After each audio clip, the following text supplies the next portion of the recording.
All right, with that, we welcome you to McKie Field here on the campus of Miami University on this Friday afternoon. It's game one of this three-game set between the Akron Zips and the Miami RedHawks on the diamond, alongside Jack Schmelzinger and Patrick Geshan with you from McKie Field on what's a beautiful Friday afternoon. And Jack, a RedHawks team 6th in the Mid-American Conference. You're going to be in the top 4 to make the tournament, and a team that's not mathematically, impossibly not going to go to the MAC tournament, but it's pretty unlikely. However, any sort of wins you can get this time of year are useful.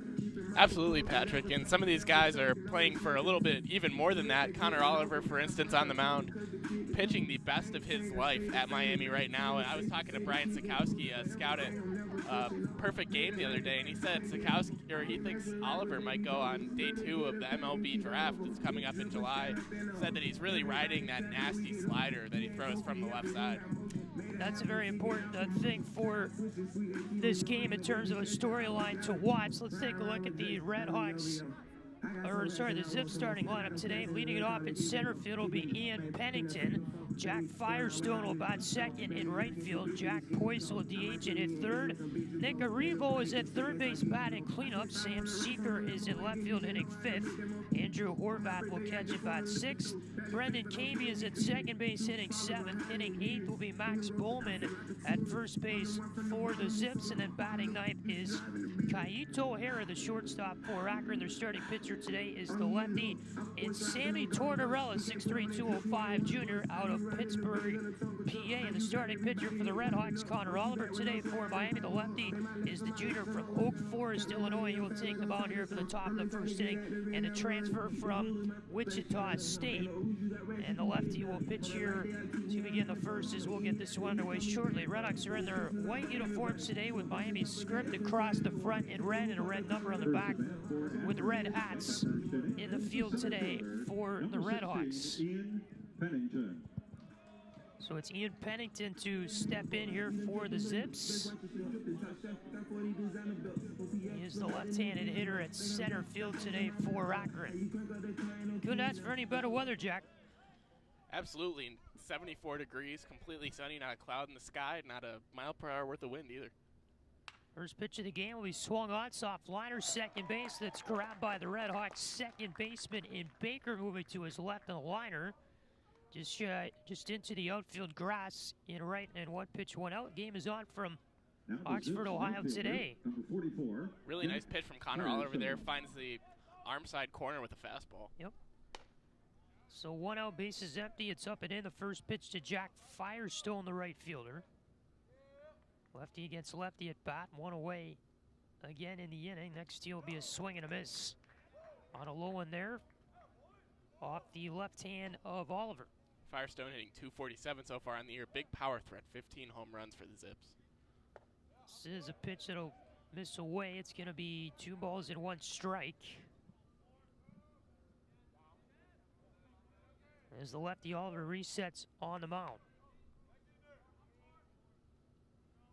2-1. Swinging a ground ball, chopped to second base, fielded there on the third hop by the second baseman Baker on the first in time. 2 away, and the top of one's going to bring up the DH Jack Poist. Good start for the RedHawks. They've seen a lot of issues so far this year. That's where the main issues have been for this team on the pitching side, and it's really going to be important for the RedHawks to get a quick couple of innings, get those bats out on the field. Yep.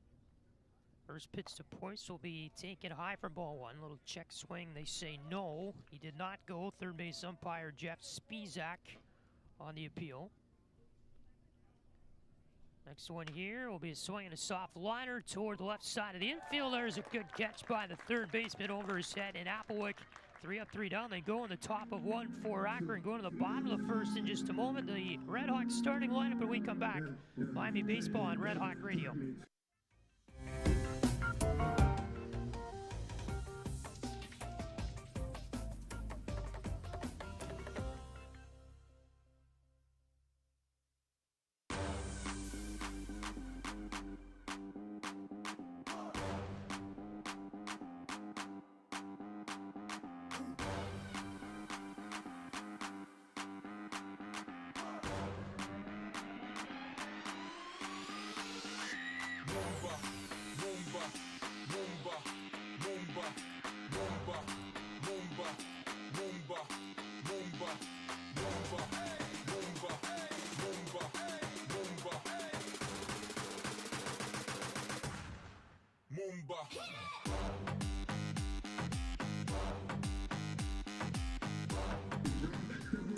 Patrick Geshan, Jack Schmelzinger back with you at McKie Field, Hayden Park. It is the RedHawks starting lineup on this Friday, game one of the series. Benji Brokman in right field leads it off. Cooper Weiss at shortstop will bat second. Rylan Zaborowski is at first base hitting third. Catching is David Novak. He'll bat cleanup for the RedHawks today. Dylan Baker at second base hitting fifth. Evan Applewick is at third batting sixth. Brian Zapp, DH, will bat seventh.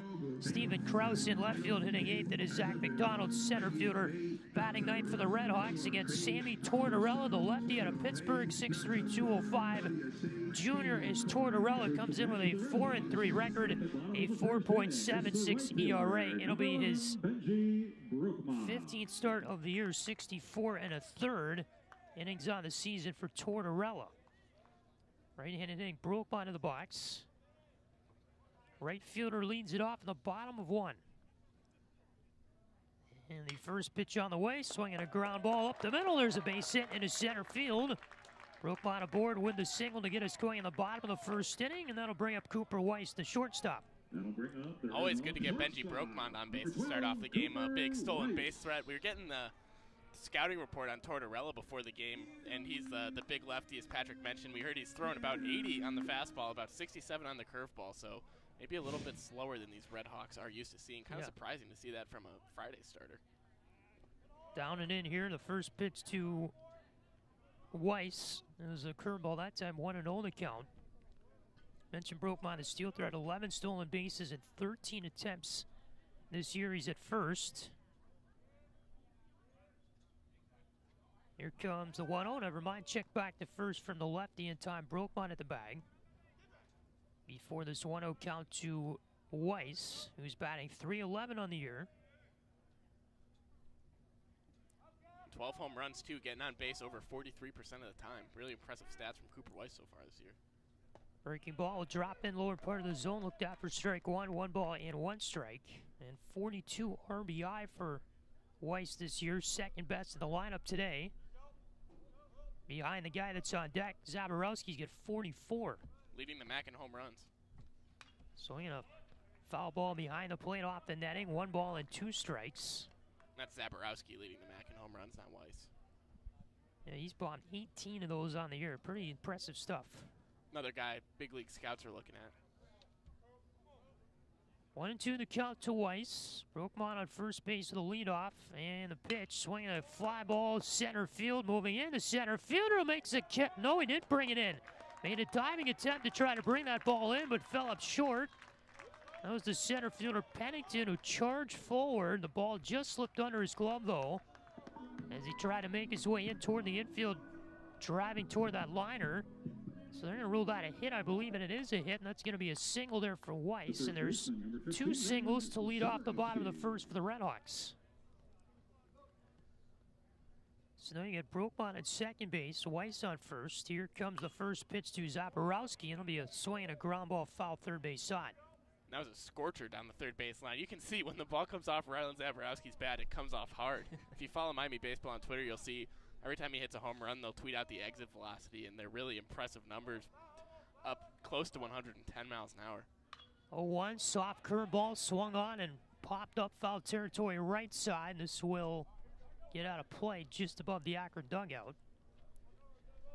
Sikowski was saying that Zaborowski's best tool is his power, the ability to generate exit velocities to all fields. He needs to work on the swing and miss. He's got over 50 strikeouts and just over 100 at-bats this year. And they don't really know exactly what position he'd play at the big leagues either. Yeah. 0-2 pitch coming his way, and that'll be up and away. 1-2 the count. Really slow one that time in there from the pitcher in Tortorella. Brokemont at second base. Weiss on first. They both had singles to lead off this bottom of inning number 1.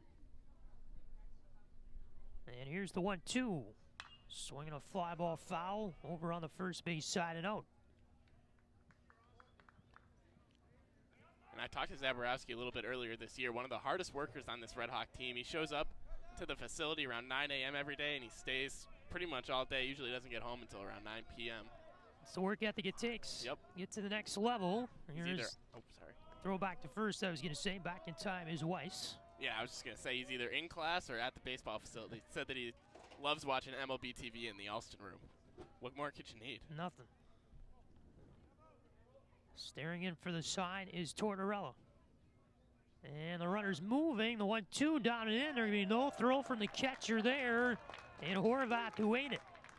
So now they're on second and third with nobody up. Brokemont on third. Second base has Weiss. Down in curveball there. A nice take by Zaborowski at the plate. The 2-2 now coming. There's a swing and a miss. Up and away pitch that time. He chased. I think a fastball upper part of the zone, maybe a little bit outside. And that's one away now on the swinging strikeout by Zaborowski. Again, the runners on second and third here in the bottom of 1. So it's Novak, the catcher, batting cleanup. First one to him is going to be up and in for ball 1. He's got some cleaning up maybe to do in this at-bat. Novak 270 on the year. 38 hits and 141 at-bats. 5 home runs, 21 driven in. Swing and a miss, inner part of the plate. Fastball there, it's 1-1. A little bit behind it was Novak. Big swing there, Patrick. I think he had the same idea as you on cleaning things up. Scoreless game. RedHawks trying to strike first. Swinging a high fly ball. It'll be in right center field. Should be deep enough to get the run in. Pennington's under it. He's going to make the catch. Brokemont tagging third to home. The throw is going to go to third and in ahead of the tag. Safe is going to be Weiss. So he's in the third safely on the throw. Brokemont scores on the sac fly by Novak, and the RedHawks 1-0 leaders in the bottom of the first. 2 away now. Nice situational hitting there by Novak. Really didn't want to. Basically, the only thing you can't do is strike out. Obviously, a pop-up to the infield wouldn't have been ideal either. Nice job by him to get the ball in the air out high enough in the outfield. Yep.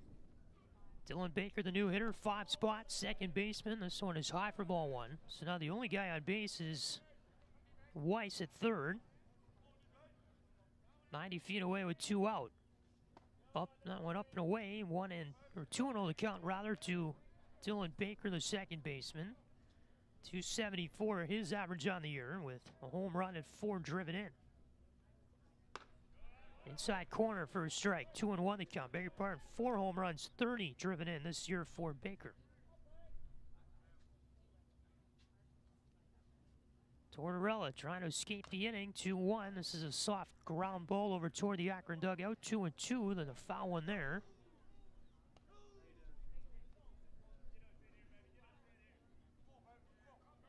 See what Tortorella throws to Baker on the 2-2. 2 men gone in the inning. The pitch, swinging a fly ball left field. Moving over is the center fielder who will get under that in Pennington. He'll get under it, and the side retired in the bottom of 1. RedHawks still 1 run on 2 hits. And we go to the top of the second in just a moment. A 1-0 Red Hawk lead. Miami Baseball on Red Hawk Radio.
Nick Arrivo is going to lead it off for Rockford. Go to the top of the second inning from McKie Field, Hayden Park. Patrick Geshan, Jack Schmelzinger back with you in Oxford, Ohio today. Very nice outside here at McKie Field. 73 degrees, sunny. And a little bit of a breeze, but not much. This one will be low on the first pitch of the inning to Arrivo, the cleanup man at third baseman for the Zips. Average of .261 on the year. 3 home runs, 13 RBI. A little bit of wind blowing right to left on the center field flag, but not much. This one upstairs misses, and it's 2-0. Connor Oliver coming off of one of his least successful starts of the year. 5 runs in 5 innings against Central Michigan. 3-0 the count. That one low, missing to Arrivo. But he's got 84 strikeouts in 62 innings this year, so really nice strikeout stuff for the lefty, and only 4 homers, only 33 walks. Could probably cut that number down a little bit, though. 3-0 right down the middle, center cut, 3-1 on the take there by Arrivo. Fastball that drops through. And a 3-1, swinging a liner center field, moving in, and with a catch there is McDonald for the out. Just had to run a few steps inward toward the infield to catch that liner, and there's one away in the bottom of 1. It's going to bring up the 5 spot and Sam Seeker. That was a frozen robot to the outfield, though. It was rising almost until it got into McDonald's glove. First offering to him and a lefty gets a lefty at bat. Swung on and fouled back behind the plate off the netting. Count is 0-1 to Sam Seeker in left field today. .261 hitter on the year. No. Swinging a foul ball that'll be flown over toward the third base side to the Red Hawk dugout. Third baseman trying to get over there in Applewick, but I think he kind of ran out of room and stumbled against the bullpen fence. He's all right. Tried to go after that soft fly ball over toward the Red Hawk bullpen, third base side, but could not come up with it. A little bit late to where it dropped. Not a whole lot of power in this Akron Zips lineup all the way throughout. Jack Firestone with 15 homers, the only one above 10. I figure Connor Oliver's not too afraid to go up in the zone here. Yeah, swinging a ground ball up the middle. That's a single base hit for Sam Seeker. That'll be the first hit allowed of the afternoon by Connor Oliver. Ground ball up the middle, just to the right of second base. Seeker's aboard with a 1-out hit. Here's Andrew Horvath, the catcher. Hilding into the right-handed box. 1 out, 1 on here in the top of 2. First offering from the lefties. Going to be on the outside corner for strike 1. 0-1 to count. Ball plays pitch there to Horvath, the catcher. Average of 168 on the year, 18 hits and 107 at bats. Sounds like he should be in the New York Yankees lineup. Here's the 0-1. Swing and a foul tip into the mitt. 0-2 the count. 2 home runs, 15 driven in. He struck out 27 times in the year. 0-2 from the lefty coming here to Horvath, and the pitch can be down and in. Going to kind of get away from the catcher a little bit. He's going to throw down to first. Back in time, though, Seeker. Novak, a little bit of trouble there on the low one. Deflected just to his right. Able to pick it up, though, throw to first as Seeker thought about moving to second. Not really enough there for him to do so. 1-2 the count. Here it comes. That one right down the middle, looked at for strike 3. And there's now 2 gone here in the top of 2. Horvath strikes out looking. That's the first K of the start for Oliver. Ball really jumping out of Connor Oliver's left hand today. They don't have the radar gun working, unfortunately, but certainly looks like he's pumping at least 90 in there. Yeah. Sure wish they had it working. Yeah. All right, 2 away. 1 runner on first base and Seeker. And a swing and a miss on the opening offering to Brandon Cavey, I beg your pardon, the second baseman for Akron. .315 on the season. That's 17 hits and 54 at-bats. Here is the 0-1. Upstairs, 1 ball, 1 strike. Off speed that time from the left arm of Oliver. Off first base is Seeker after he hit his 1-out single earlier in the inning. Throw back to first. He's ahead of the throw in time with a head-first stop to first base. Seeker's leaning that way, but so far on the year, 5 for 11 stolen base attempts. Certainly not very high clip. Comes a 1-1. Upstairs, 2-1. Missing high on the fastball there to Brandon Cavey.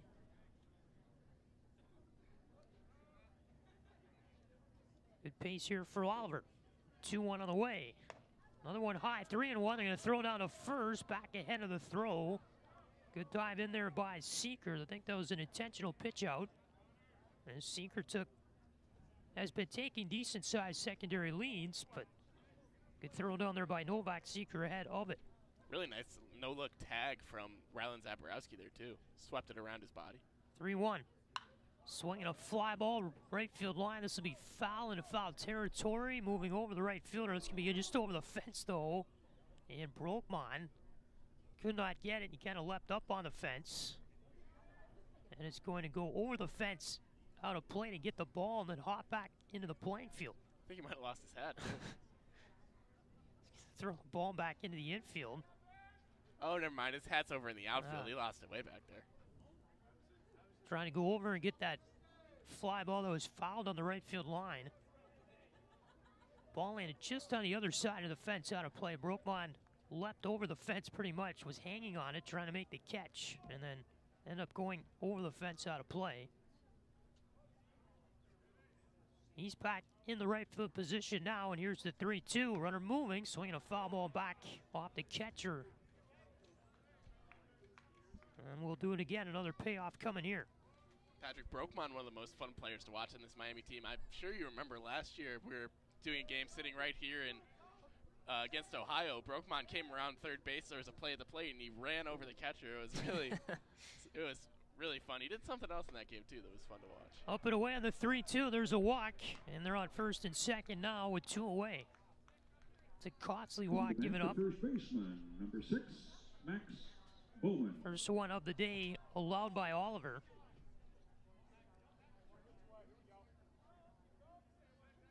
So now you got Seeker on second, Cavey on first, Max Bowman the new hitter. He's the first baseman. And the opening pitch to him will be on the outside corner for a strike. It's 0-1. Pitch with some movement there from Oliver. You got Bowman at the plate, 237 on the year, 6 home runs, 20 RBI. Oliver checking back to second on the way with the 0-1. That's going to be a little bit high. 1 ball and 1 strike out of the zone. Oliver would really like to get out of here without giving up any runs. Yeah. Give the RedHawks a chance to build on that lead next inning instead of having to try to reclaim it. Yep. 1-1, swinging a ground ball foul, third base side. Counts 1-2. First time these teams are meeting this year. They met last year for a 4-game set in Akron. That was around this time, May 13th through the 15th. RedHawks took all 4 of those games last year. 1-2 on the way from Oliver. Swing and a miss. This one gets away, though, toward the Akron dugout. He's going to race it out to first and will get there with no throw. So that's a drop third strike reach for Bowman, as the catcher that time in Novak cannot pick up that low pitch from Oliver. It bounced its way over toward the Akron dugout. And couldn't get there in time for a throw, so now they're loaded for Hara. Kato Hara to the plate for Akron, the shortstop in the 9th spot. They're loaded with 2 out here in the top of the 2nd, and the first one to him is high for ball 1. Looks like they're going to call that a pass ball on David Novak behind the plate. Pitch wasn't too wild, maybe just kind of low, hit the turf funny. Novak cannot come up with it. This one inside, 2-0 the count. Taquito O'Hara, 251 he is on the season with 19 RBI. Chance to add to that total here when the bases loaded. 2-0 the count, and here comes the pitch. Down and in, 3-0. Take there on the breaking ball that missed badly from Oliver. Quito O'Hara, 5'5", 155 pounds, and he really crouches down in the batter's box. Tough zone for Oliver to find. Yep. Here comes a 3-0. That one will miss away for ball 4. It's going to walk in a run. Here, the base on balls coming in to score is going to be Sam Seeker, and with 2 men out here in the top of the 2nd inning, this game is tied at 1 apiece. And you got a meeting at the mound here upcoming as a member of the Red Hawk coaching staff is out to speak with the starter and Connor Oliver. Bases remain loaded here. You got Camey now on 3rd, Bowman on 2nd. Hara is now on 1st after his walk as Seeker came in to score on the walked-in run there by Hara. And we'll go back to the top of the Akron order very shortly.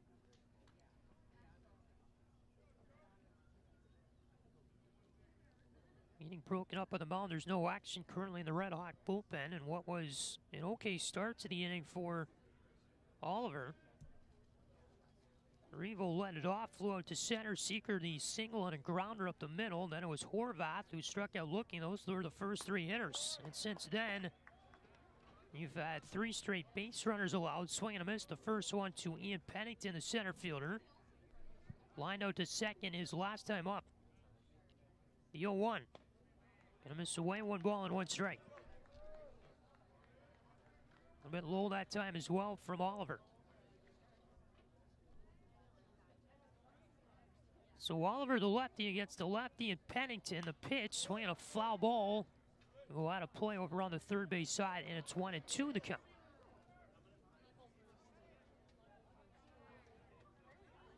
And you want to get this strike here, limit it to a run if you're Oliver. 1-2 on the way with the bases loaded. Here it is. That's a strike 3 call on the outside corner. Pennington watches it go by. Painted very nicely there by Oliver, and the Zips leave them loaded here in the top of 2. They will tie it up, though, on the walked-in run by Kato O'Hara, and we go to the bottom of the 2nd in a 1-1 game. Miami Baseball on Red Hawk Radio.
Third baseman Evan Applewick's going to lead us off here in the 6th spot. You go to the bottom of the 2nd inning. RedHawks and Zips are tied in 1 apiece.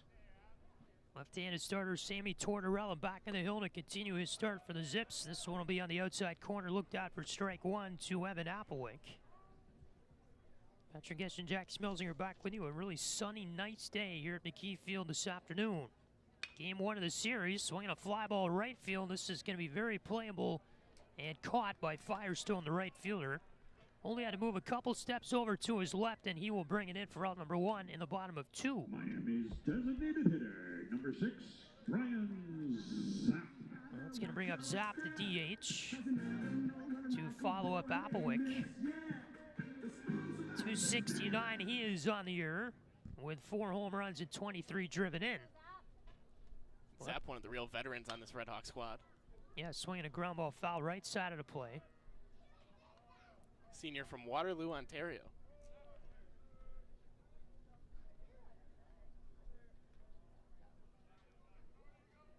Left-handed hitter digs in. And a pitch, swinging a foul ball behind the plate, 0-2 the count. DHing today is Zapp, and we've seen him play second base a little bit throughout his career. Yeah, I've seen him mostly play third a little too. Yep. Swinging a ground ball right to the first baseman. He'll field that, tap on the bag with his left foot. That is Bowman. And there's 2 gone here in the bottom of 2. The left fielder, number 20, Stephen Kraus. Left fielder Kraus. His turn at the plate in the 8th spot today for the RedHawks. 275 on the year with a pair of home runs, 9 RBI. First offering will be a slow one up and away to make it 1-0 to Kraus. Really deep RedHawks lineup today. They've got, obviously, the top 3 or 4 is really good, and then Ground ball to the shortstop, fielded there on the grounder, and then on to first in time for the out. Power goes to Bowman on a very sharp one hit through the turf there by Kraus. You finished your thought? well, yeah. You know, Kraus, Zapp hitting 6th, Kraus hitting 7th. 2 guys who have 4 years of college baseball at bats under their belts, and McDonald hitting 9th. The guy that might get MLB looks after this year. So, anyway, we'll be right back for the top of the 3rd inning.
And we're back for the top of the 3rd inning. RedHawks tied with the Akron Zips. And it'll be Mac Firestone, the lefty, stepping in for the Akron Zips. First pitch to him is a strike on the outside corner. Firestone grounded out to second base back in the 1st inning. Fouls one up high out toward left field, but out of play.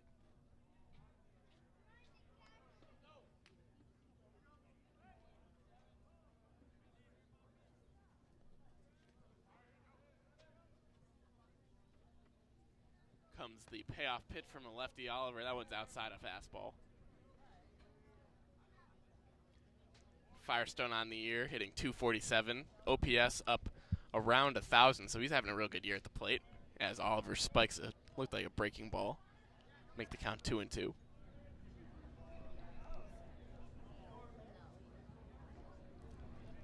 Firestone, the right fielder today, batting second in this Akron order. Here comes another payoff pitch. That one's fouled out way out of play over. Just took out a tree over on the way toward Withrow Hall, third base side. Comes another 2-2 from Oliver. Swung on and missed. And a good start to the inning for the RedHawks, who were shifted big time over there. 3 guys on the right side of the second base bag. And Applewick will return to his spot by third base as Jack Poise steps up to the plate. Hitting .319 in 160 at-bats so far this year. First pitch to him is a ball. .829 OPS for Poist.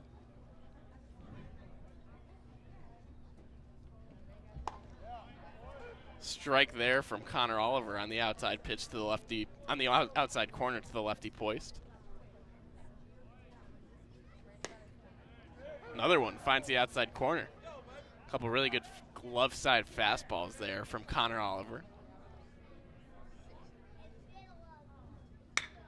Now it's grounded weakly out towards second base, fielded by Baker, and throw onto first just in time to get Poist. Nice play there by Baker. Job to stay with it. He kind of bobbled it. Third baseman. And that wasn't an easy play. Really weakly hit ground ball over there. And it'll be Nick Arrivo now. Lined out to center back in the second inning. First pitch to him is a swinging strike. And that was the one that was really, really hard hit, rising almost until it hit the glove of Zach McDonald out there. Another pitch swung on and missed. Patrick and I were just talking in the middle of the inning, and Connor Oliver is working really fast. Before I could even make that point, he's already almost throwing the ball. Here it comes from him, and that is a strikeout right on the inside corner. Great inning from Connor Oliver. Comeback inning. 1-2-3 go the Akron Zips. And we're still tied here from McKie Field. We'll be right back for the bottom of the third inning.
Zach McDonald. And we're back for the bottom of the third inning. Now stepping up into the right-hand batter's box is going to be Zach McDonald, the center fielder. First pitch from the arm of Tortorella swung on and fouled out of play toward the right side.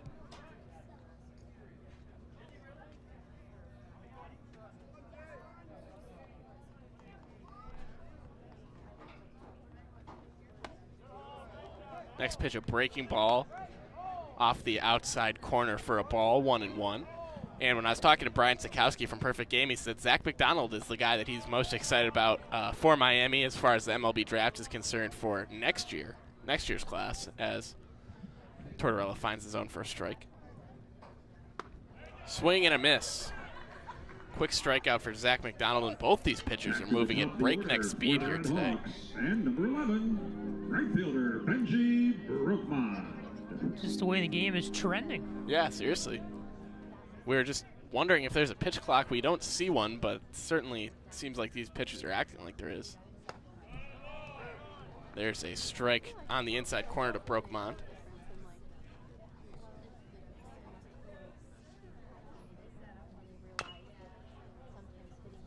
Fouled over to the right side on the ground. Quickly 0-2 to Brokemont. Tied 1-1 between the Akron Zips and the Miami RedHawks here in the bottom of the third inning. And that one is fouled off to the right side. No balls, 2 strikes the count to Benji Brokemont, who stays out of the box for a second, tries to make Tortorella throw him off his timing a little bit, but here comes the pitch, and that's a strike.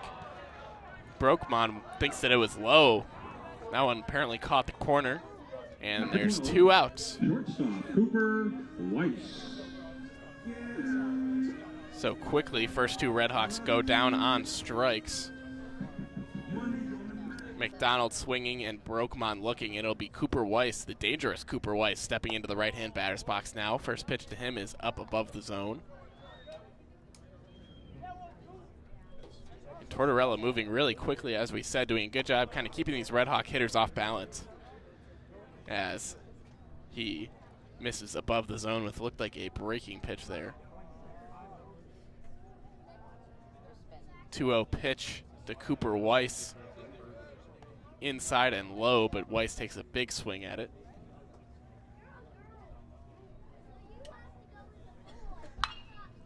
Two-one pitch.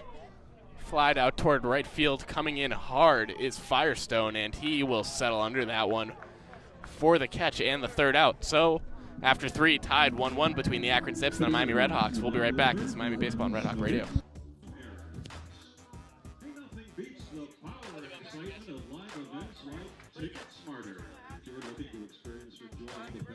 Thank you very much. Yes, thank you. That's what my mom said too. Yeah.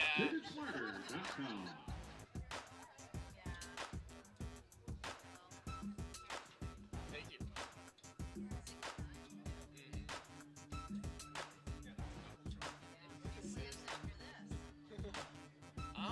Just hanging out, I think. I guess our one roommate's dad's bringing like all these margaritas or something. Like, yeah, I guess. I don't know. Oh, hello, Marlene. It's nice to finally meet you. Yeah, I've heard about you 100 times too. Oh, of course.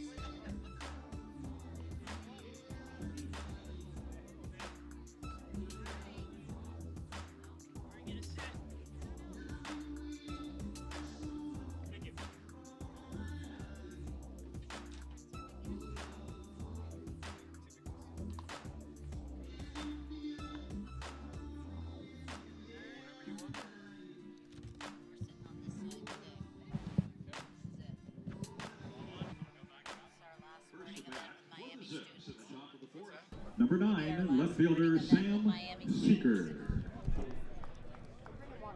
And we're back for the top of the 4th inning here between Akron and Miami, tied at 1-1. First pitch from the left arm of Connor Oliver is apparently outside the zone somewhere. Comes the 1-0 offering. Swung on and missed by the batter Seeker, who singled up the middle back in the first inning. That's Akron's only hit so far.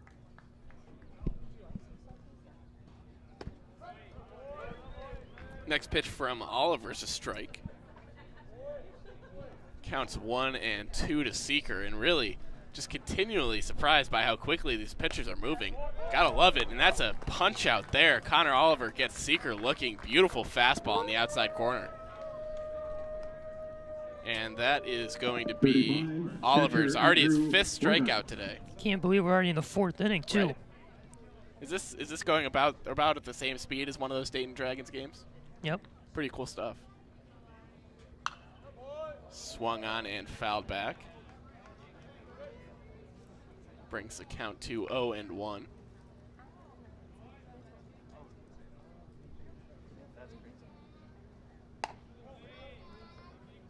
curveball looked like was a bit above the zone there.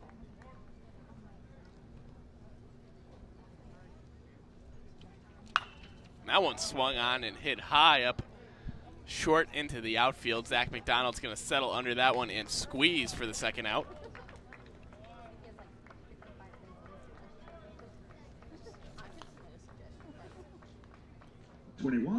Second baseman Brendan Cavey.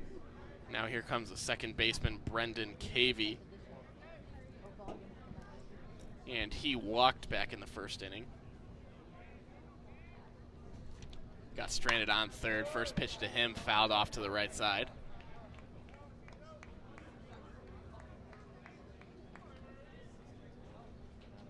Count is 0-1 now. Here comes 0-1 from Oliver. That one's down low.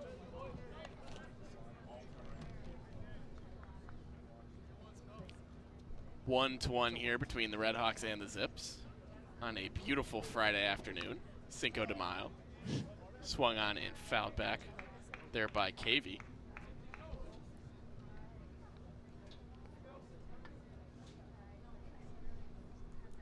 Comes the 1-2, 2 outs.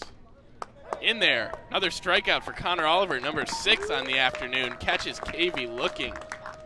And another clean inning for the RedHawk lefty. We'll be right back for the bottom of the fourth. No errors.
To the bottom of the fourth, number 15, first baseman Ryland Zaborowski.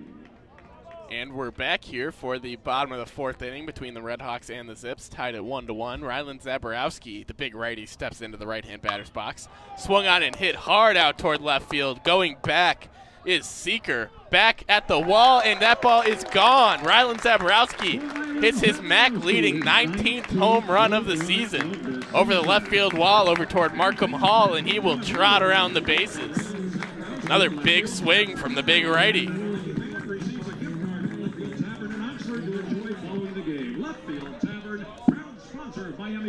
I think the wind helped that one a little bit, blowing out toward left today. Pushed it out of the park. Yeah, and he didn't crush that ball. It's really a testament to the strength that Zaborowski has in his swing. Just muscled that one out. And like you said, the wind definitely played a little bit of a role as well, as the first pitch to David Novak is fouled over toward the dugout. So it's 2-1 RedHawks now off the home run off the bat of Ryland Zaborowski, as Tortorella misses outside with a breaking ball, it looked like. Another one fouled over toward the RedHawk dugout, and that was I think they call that one an ugly finder, baseball circles.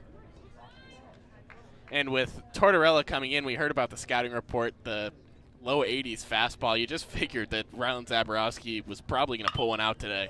That one's hit hard out towards center field. Going over to his right a little bit is Pennington, and he'll make an easy grab on the Novak liner. Sometimes those slow pitches are going to lock people up because they're not used to seeing right. them. So it can have an effect either way. That is a good point. And also, I mean, just the physics of it. It's not coming in as hard, so it's not going to go out as hard. Yeah. That ball misses up and outside to Applewick. Or no, it's Baker, isn't it? Yeah, Baker.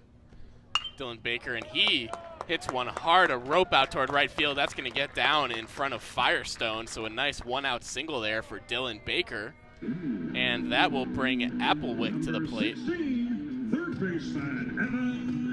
That's Evan Applewick, the third baseman, only hitting .236 on the year, but a .402 on base percentage, so really great eye from Evan Applewick. He's got 144 at bats, so that's over a pretty big sample.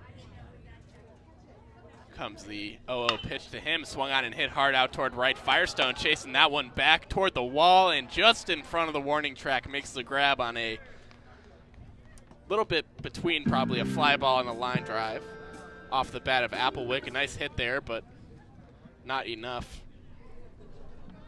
Number 6, designated hitter, Brian Zapp. And now it'll be Zapp, Brian Zapp up to the plate. He flew out, or he grounded out to first back in the second inning.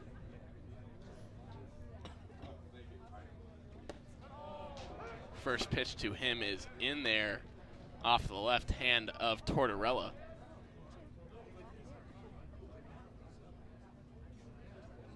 Comes the 0-1 pitch. Swung on and fouled out toward the left side.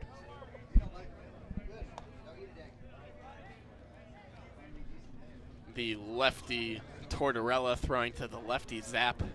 2 outs, no balls, 2 strikes, runner on first base. RedHawks leading 2-1 off the home run from Zaborowski earlier this inning. And there comes the pitch from Tortorella, breaking ball way outside to the lefty Zapp. And a pretty good crowd here today. Miami supporters showing out for their RedHawks. Swung on and hit up the middle. Nice hit. Brian Zapp puts one into center field, and Baker is going to round second, come into third with the slide, and there will be runners on the corners with 2 outs here for Steven Kraus.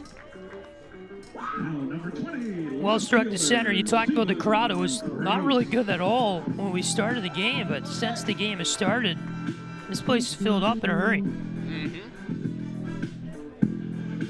it sure is a beautiful day to take in some baseball. Like we said, around a little bit over 70 degrees, hardly any wind, not a cloud in the sky. Well, maybe a couple clouds, but they're pretty faint. So here comes Kraus. First pitch to him is up and outside. He grounded out to the shortstop back in the second inning. Runners on first and third. That pitch to Kraus, breaking ball, catches the inside corner, makes it 1-1. Applewick trying to survive any further damage after he gave up a home run to Zaborowski back earlier in this inning. Next pitch is a strike. RedHawk faithful not too happy with that one. I think they thought it was a little bit low, maybe even inside.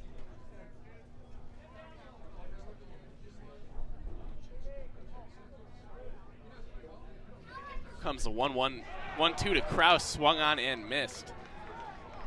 Looks back at the umpire, gives a little grimace, and he will walk back to the dugout. RedHawks get 1. It's 2-1 Miami. We'll be right back for the top of the 5th inning.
Here we go at the top of the 5th inning from McKie Field at Hayden Park. It is a 2-1 RedHawk lead over the Akron Zips.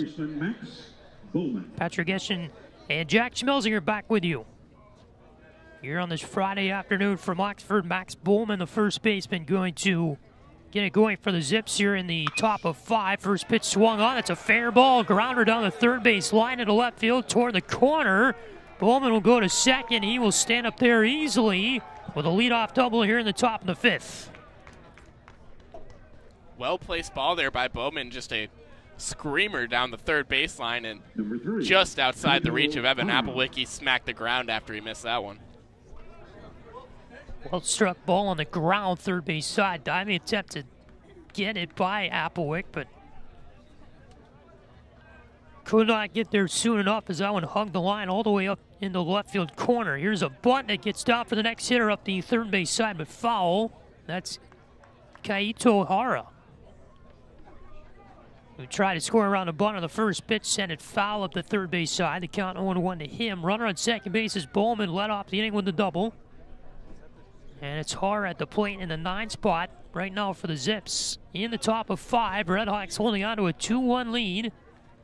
But the Zips have the man in scoring position here with nobody out in the top of 5.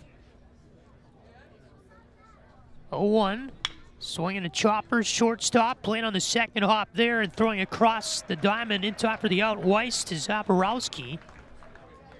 Good field there by Weiss at shortstop, gets the out, retires Hara, but does pretty much the same as a bunt would, is moving to third base of the play is Bowman. He's 90 feet away with 1 out. Yeah, really nice play there by Weiss. We had Willie Escala playing starting shortstop for the RedHawks last year, and he just didn't quite have the arm to complete some of those plays. Weiss certainly does. He's got a cannon over there at short. Foul ball back to the screen, the first pitch as we go back to the top of the Akron order. Ian Pennington, the center fielder. 0-1 the count.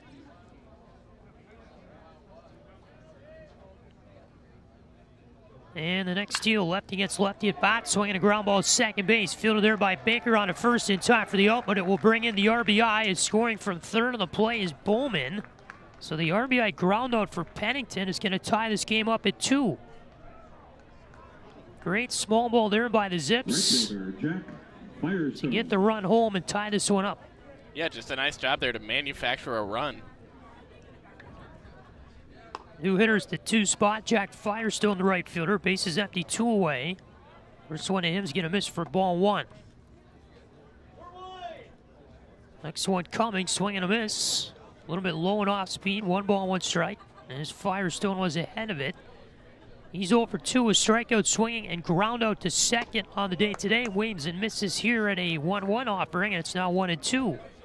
Over the plate that time from the pitcher and Oliver. 1-2, swinging a foul ball, that'll go out of play. Over on the third base side, count remains 1 ball and 2 strikes to Firestone. RedHawk infield is a shift. They have 3 infielders on the right side. 1-2 in the dirt, gets away from the catcher Novak. 2-2, low breaking ball there from Oliver. Yeah, the third baseman come over, and he's now basically playing at the second base position. That is Applewicke. Baker at second base slid over a little bit to his left. He's playing in the outfield, shallow right field, and the first baseman hugging the foul line more in Zaborowski. Swinging a liner here, that's in right field and drops for a base hit in front of Brokemon. And a 2-out single for Firestone. He's going to put the runner at first base here with 2 men out in the top of 5. So the shift on there for the RedHawks, but Firestone puts it over the shift in the infield. New hitters the 3 spot, and Jack Poise still waving, missing it down and away offering, and it's 0-1. It's one way to do it for Firestone. Get that thing over on the defense. 0-1 offering to Poise. 0 for 2 today is him. Here it is. That one will hit the outside corner. Never mind, a little bit outside. Thought our home plate umpire would call that a strike, but it was out of the zone, according to Craig McCarty, who's working the plate today.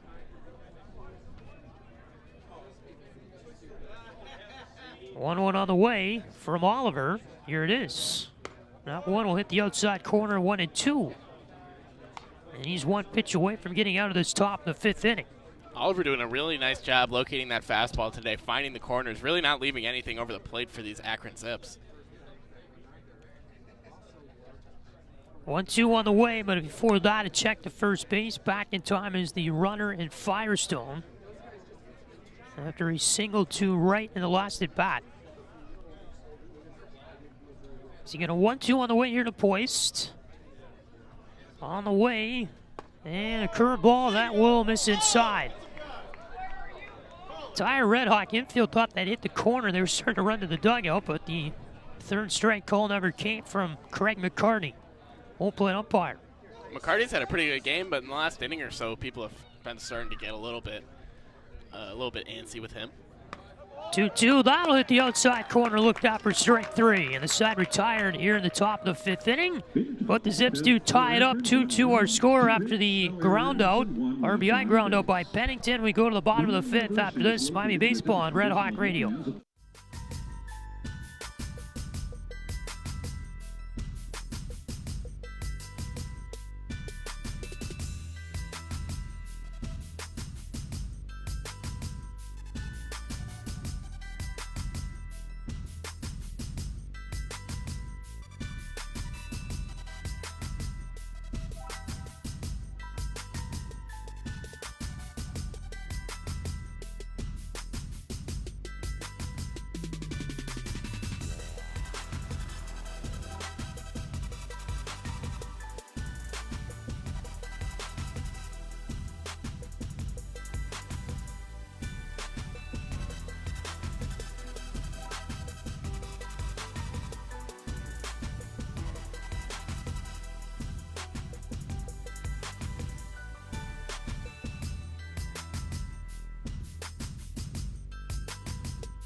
Here we go, the bottom of inning number 5. First pitch to the first batter, that is number 19, Zach McDonald, who's swinging and putting it into right field. A fly ball that's caught by the right fielder in Firestone. And one pitch went out here in the bottom of the 5th inning as we're back at McKie Field. Patrick Geshan, Jack Schmelzinger back with you. Benji Brokemont, the new hitter, is going to take the right-handed box here as we flip the Red Hawk order for the 3rd time this afternoon. Up and away the first deal, 1-0 the count to Brokemont as Tortorella back on the hill for inning number 5 of his start. Next offering to him, Brokemont going to be on the inside corner for a strike, 1 ball and 1 strike to count. Low 70s, sunny skies in McKie Field today. Swinging a ground ball right side of the infield. That'll get past the second baseman who made a sliding attempt to get it in Cavey. In the right field for a base hit, and Benji Brokemont is 2 for 3. Chop ground ball right side of the infield. Second baseman a little bit too far to the right to get a play on it. And Cooper Weiss is going to be next up for the Red Hawks in the 2 spot. Brokemont off first base, 1 away, bottom of 5. This one swinging a ground ball to the third baseman off his glove. Going to be picked up by the shortstop, and everybody's going to be safe. Hard hit ground ball. Arrivo had it deflect off his glove. He's just trying to feel that grounder. It bounced over to Hara, the shortstop. And by the time it got to him, he had no play. And reaching there is going to be Weiss. See how they score that as we have a meeting at the mound now for the Zips. Coach coming out, entire infield comes in. And I wonder if we'll get a change here. Looks like they're going to rule that an error. All right. On the third baseman. And that's one thing. If you're Cooper Weiss, hit the ball hard somewhere and good things happen. It's kind of like in hockey where they always say, just throw the puck on net. Good things will happen. Yeah. Hit the ball hard. It's a really tough play for Arrivo. Surprised they called that an error because it's a tough one to come up with. Reach your glove down. If he doesn't reach his glove down, it's a base hit. Yeah, but it's a scorcher. Try to play it. If I was Cooper Weiss, I would be a little disgruntled with that ruling. Yeah. I'd want that one for my batting average. First baseman Ryland Zaborowski. So here's Zaborowski. He had that solo shot his last time up in the 4th. Just over the left field wall. First and second, 1 out. They're going to keep Tortorella in the game. Akron will. A little surprising. Slow curveball left side of the infield. That's through for a base hit. They're going to wave around the runner from third base. That is Brokebot. He will score ahead of the throw. And there's an RBI single for Zaborowski. A 2 RBI day for him on a ground ball into left field. Stopping at second base is going to be Weiss. And the RedHawks retake the lead at 3-2 here in the bottom of the 5th inning. David Novak.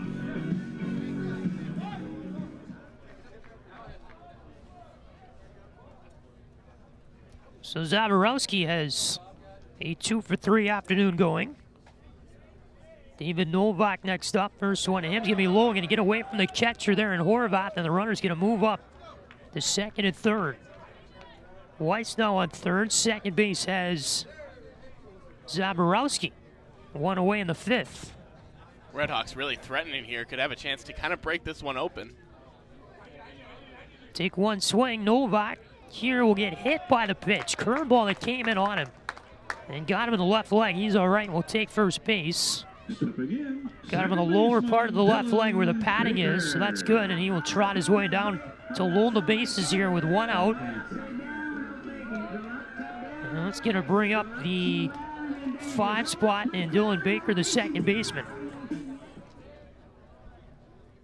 Single to right his last time up, also flew out to center today. So every base occupied, one away in the bottom of the 5th inning. You get Weiss on third, Zaborowski on second, Novak is first. 3 straight base runners allowed here by Tortorella. And his first steal will be swung on and fouled back behind the plate to Dylan Baker, 0-1 to count. Now you really got a chance to break this one open. Seriously. The 0-1, swinging a fly ball left field down the foul line. That's going to be fair and into the corner for extra bases. One run is in. They're going to wave around another one. Here's a throw into third base. Sliding in safely there. Ahead of that is Novak. Scoring on the play is Weiss and Zaborowski. Novak into third and a second base with a 2 RBI stand-up double, Dylan Baker. And this game is now led by the RedHawks 5-2. Really timely hitting there from Baker. Nice job to put one in the air down the left field line, and that one was just out of the reach of the left fielder Seeker. Very well placed ball. Just a few feet to the right of the foul line in fair territory. Into that left field corner. Now at the plate is Applewick. He'll fly this one in the air, right field down the foul line. That's going to be a fair ball that lands in the corner. That's going to score probably 2 runs. They're going to say Axon goes out. Bounces over the wall for a ground rule double. That's going to bring in at least 1 run. Let's see how they rule this. Umpire's going to come in here and have a chat. RedHawks claim they've scored 2 runs on the play, so that would have been both Novak and Baker would have come in. Of course, you had runners on second and third there. At second base is Applewick. Umpire's coming in to talk here about what the ruling's going to be. That was a well-hit fly ball down the right field line. It landed in fair territory. Just shy of the wall. A good attempt by the right fielder Firestone to come in trying to dive after that. But he came up short, and the ball hit the turf and then bounced over the wall. And the umpires, I believe, have ruled that both runs will score on the play in both Novak and Baker. So if that's the case, it would make it a 7-2 RedHawk lead, and I believe that's what they're going to stay with. And now that makes 6 straight RedHawks who have gotten on base since Zach McDonald flew out to start the inning, and 5 straight who have scored. And Applewick out there on second, hoping to be the 6th. It's now a 5-run inning for the RedHawks. 1 away, 7-2 the Miami lead. Swinging a fly ball that'll be fouled on the right field line off the bat of Zapp. DH has his turn at the plate now. A single to center his last time up. And the runner on second base there in Applewick. I think the RedHawks have really figured out Tortorella. They're just hitting the ball hard hit after hard hit right now. His 6th straight allowed on base. This one is going to be a strike to Zapp. 0-2 as he is down in the count here. So the 0-2, this will be a big out if Tortorella can get it. And here's the pitch. Outside, and it'll miss the corner. 1-2 the count. Little breaking ball there that tailed its way out of the zone just in time for a ball. 1-2. Curveball away, 2-2.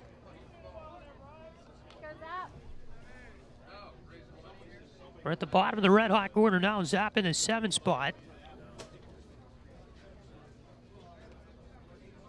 Inning was led off by McDonald, the 9-hitter. Flew out to right, this one away.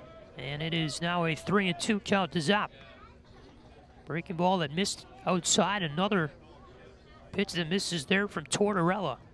He's just really struggling right now. Allowed 6 straight Redhawks to get on base. Was 0-2 on Zap and let him get back to 3-2. 3-2 is a swing and a foul ball out of play. Fastball down the middle of the plate, sent out of McKie field by Zap, and he's got another payoff coming here. 3-2 the count. Tortorella the pitch. That is going to hit Zap in the back. Curveball that got away.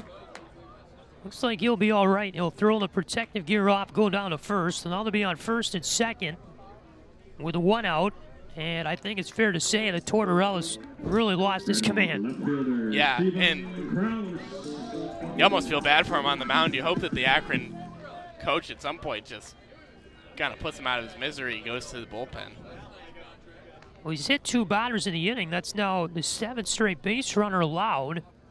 New hitter is Krause. A swing and pop it up shallow right field. First baseman moving into foul territory. He lost track of the ball. It's going to land in the outfield for a hit. Runner's going to move up to second and third. Everybody's going to be safe. You had a ball hit up the right field line there, a few feet to the left of the foul line in the outfield. Right fielder came in and Firestone came in. The second baseman came over. Bowman, the first baseman, called everybody off and then lost it in the sun. It landed behind him in shallow right. And the ball hit the turf in between all of those players, and everybody's safe. It's going to be a single, or I believe they'll rule out a double, actually, for Zap. Or Krause, I beg your pardon, as Zap moves to third on the play. And that'll bring us to the 9th spot of McDonald, who led off this 5th inning. Yeah, and you saw Bowman kind of settle under that one, or thought he settled under it, and then he started backpedaling, and it's like, oh, God, there's no way he's going to catch this ball. Staring up kind of into the sun. Just unfortunate for him. Not the most athletic play I've ever seen over there at first base. Gonna roll it a single for Krause. They're actually loaded here with 1 out, and a pitch that'll be outside for a ball. The Redhawks have officially batted around now. So you got Applewick now on third, Zap second, Krause on first, and here is a foul ball to make it 1-1 off the bat. McDonald over on the right field side. Yep, the entire order has gone through here in the 5th. 1-1. Check swing, outside pitch. He did go around, says our home plate umpire in Greg McCartney. So it's 1-2 the count here to Zach McDonald, center fielder. Here it is from Tortorella. That will hit the outside corner for strike 3. Nice curveball there that dropped in the outer part of the zone. 2 away now in the bottom of 5. Number 11, Benji Brookman. So there's out number 2 of the inning, and it's now Brookman's turn. He started that string of 8 straight base runners allowed by Tortorella here in this inning. Swinging a ground ball, chopped towards second base, fielded there by Cavey on the first in time for the out. And the side retired as we will go to the top of the 6th in just a moment. But the Redhawks, a 5-run bottom of the 5th. They open this game up. It's now a 7-2 Redhawk lead. Miami Baseball on Red Hawk Radio.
Here we go to the top of the 6th inning. It'll be a Revo to lead it off for Akron. First pitch to him, swung on, and a ground ball to shortstop. Well played there by Weeson. Will throw to first in time for the out.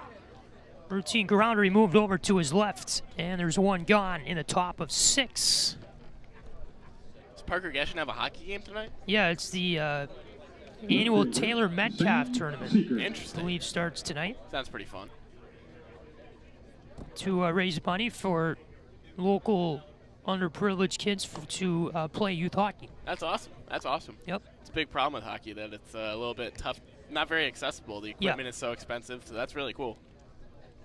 Inside 1-0, the count to the batter and Sam Seeker. This will be a strike at the outside corner, 1-1. And then, well, you got to pay like $2,000 to play anyway. Oh, wow. Yeah, right, exactly. Soft liner to left. That'll be a base hit for Seeker. He wants 2, and the throw to second can be late. Seeker legs it out. It was a soft liner to left field. It took a little bit for Kraus to get down there from left field in his position, and it took him too long as Seeker legs it out with the double. Andrew Horvath. So he's at second base with 1 out, and now you go to the 6th spot in Horvath.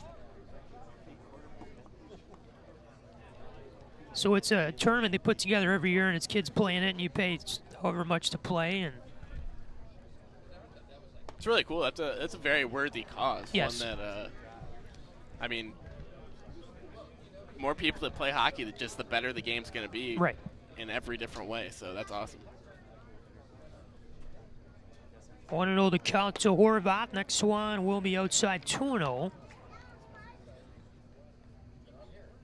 Connor Oliver returning to the hill for inning number 6 of work. Nothing going on in the Red Hawk bullpen at the moment. This will be his 83rd pitch of the outing. Swinging a ground ball left side. That's going to get into left field for a base hit. Runner's going to stay at third. That's where they will hold up Seeker. And Horvath will reach with the liner to left single here with 1 out in the top of 6. He's going to bring up Brandon Kamey, the second baseman.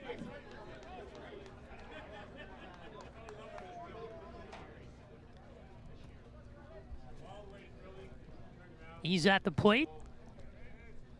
Connor Oliver still on the bump for the RedHawks, about to throw his 86th pitch of the afternoon. Yep. This one hits the inside corner to count 0-1 to Kamey.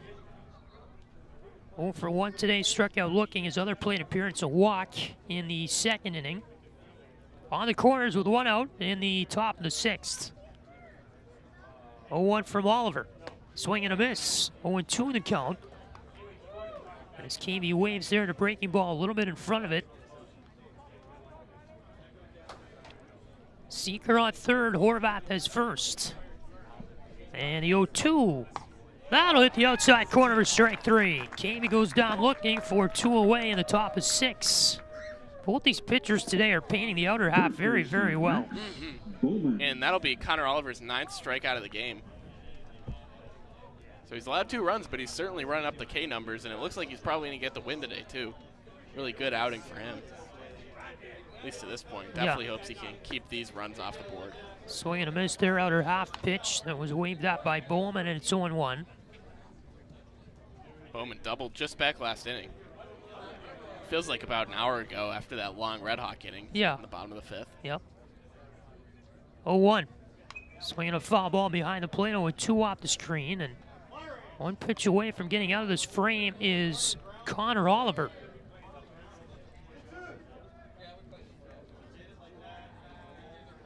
Seven to 2 the Red Hawk lead. Here comes the 0-2 from the lefty. Swinging a soft fly ball left field. This will be trouble maybe. It's going to drop for a base hit. 1 run is in. They're going to stop the other one at third. And it's an RBI single for number 6 in Bowman. It's going to close the lead now to 7 to 3 as scoring on the play is going to be Seeker. So he is in. Horvath was stopped at third. And they're on the corners with 2 out, as Bowman here is at first now with the RBI single there for Akron. Third run of the day. Kind of surprised no Redhawks were able to get to that one. Seemed like a pretty high loopy fly ball. Here's a drive to right, and that'll be hit right to Brokebon. He'll go a little bit backward for the out as he makes the catch in the liner there to retire Kito Hara. But the Zips do push one run across, and the RBI single there from Bowman. And we are through 5.5 here from Oxford, Ohio. A 7-3 Red Hawk lead on Red Hawk Radio.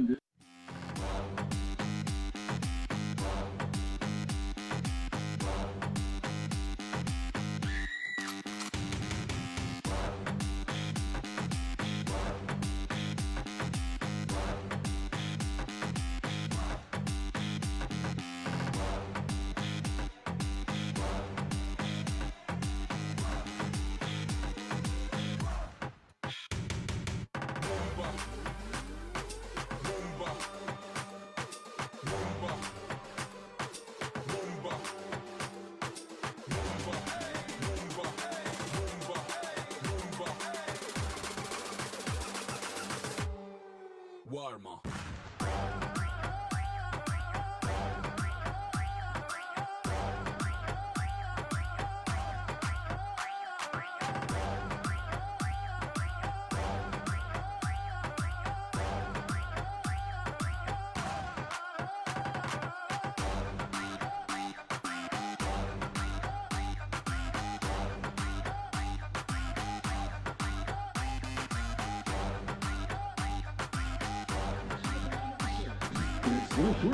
Here we go to the bottom of inning number 6 in a 7-3 Red Hawk lead. Patrick Geshan, Jack Schmelzinger back with you from McKie Field, Hayden Park this afternoon. It is number 12 to lead it off for the Red Hawks and Cooper Weiss in the bottom of 6. This will be a strike at the inside corner, make it 0-1. And back out on the mound for the Zips is Sammy Tortorella. And a really disastrous last inning, giving up 5 runs. This one away, 1 ball and 1 strike. 78 pitches now in the day for Tortorella, 55 of those strikes. This one high in the count, 2 balls and 1 strike. Wow, they really made this poor guy come out for another That's inning. what I was saying. Swinging a fly ball, shallow right field. Moving in is the right fielder, Firestone, gets under it, battling the sun. He's going to make the catch. And 1 gone in the Red Hawks 6th. There's the fly out there by Weiss. Here's Zaborowski. Number 15, Ryland Zaborowski. Yeah, Tortorella today, as this one will be high for ball 1. 5 1/3, 7 runs, 6 of those earned. His ERA now 10.13 on the year. This one down and in, and it's now 2-0 to Zaborowski. 10 hits allowed, 5 strikeouts. He's hit 2 batters, allowed a home run, hasn't walked anybody. Big swing there from Zaborowski. Yeah, he waved and missed at that one. 2-1. It is low, 3 balls and 1 strike. Zaborowski, a diehard Angels fan. He said he models the game after Mike Trout, but looks a little bit more like Aaron Judge up there in the batter's box. 3-1, driven to left. That's down for a base hit, maybe more to the corner. Zaborowski, a hard turnaround first. He will go into second base and get there standing up. A little bit of a bobble by Seeker, the left fielder. He got to that ball in the left field corner and kind of misplayed it, kind of hopped out of his glove. He had to pick it up, throw it into the infield. And that is going to be a 1-out double here in the bottom of 6 for Zaborowski. Man, that ball screamed off Zaborowski's bat, as they always do. He got a hold of that one for sure, and that's going to bring up the cleanup man in Novak. Zaborowski now just a triple away from the cycle. Not the fleetest of foot, but you never know if he gets another at bat. Well, he might. He's batted in now 3 straight innings, swinging a foul ball back behind the dish to Novak, the catcher. He was hit his last time up. Does have a sac fly to center field today. That's what scored the opening run of the game for the RedHawks back in the first. Brought in Brokman, swinging a fly ball left center field, moving over the center fielder. That is Pennington. Back to the warning track. He's going to make the catch. And will fire the ball back into the infield as staying at second base, Zaborowski. Thought that was going to stay in the yard all along, but for a moment there, it looked like maybe it was going to try to carry its way out toward left. Wind got a hold of it maybe. Yeah, wind blowing out toward left field a little bit now, and you're right, that really looked like a routine fly ball off the bat, but kept carrying. So here is Baker with 2 out, and this one low. It's going to be 1-0 the count.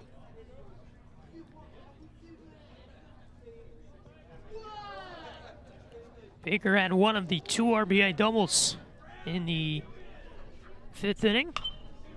Swinging a shallow fly ball into left field. This one will be called off by the shortstop. He'll make the grab, and Hara came out into the shallow outfield grass to make the grab side retired. Through 6 here from McKie Field. We're going to go to the 7th inning in just a moment. Redhawks lead this game 7-3. Miami Baseball on Red Hawk Radio.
Number 16, Ian Pennington. And we're back now for the top of the 7th inning between the RedHawks and the Akron Zips. Stepping into the box for the Zips is going to be, it's going to be the Pennington. Yeah, him. Ian Pennington, sorry, just a little bit out of sorts here to start the 7th inning, as the second pitch of the inning is another ball. So Oliver back on the mound to start the 7th off. Starts it off 2-0 to Pennington. Almost finds the inside corner there with a fastball, but misses it. So it's 3-0 to start it off to the Akron leadoff hitter, who's also leading off the 7th inning. There he goes. Finds the outside corner with a strike, as he has all day. Here comes the 3-1 from Oliver. Swung on and fouled back. Pennington barely got a piece of that one, and Oliver works it back full. 3 hits, 3 runs, 6 hits, 1 error for the Zips so far, and Oliver one high and tight there, and that'll be a ball walk to Pennington. 44, Jack Firestone. And now it'll be Jack Firestone up to the plate for the Zips. He grounded out to second back in the 1st, struck out in the 3rd, and hit a single out to right back in the 5th. 1 for 3 so far today.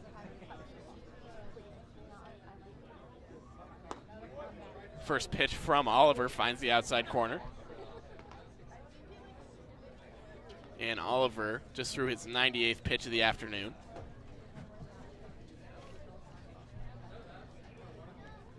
Comes the 0-1 pitch. Just a bit high. Nice pitch there from Connor Oliver, still pumping that fastball. Pennington dancing off first base. Oliver not too concerned. Comes another pitch from him, and that one just misses up high again. Off-speed pitch, looked like maybe a slider there.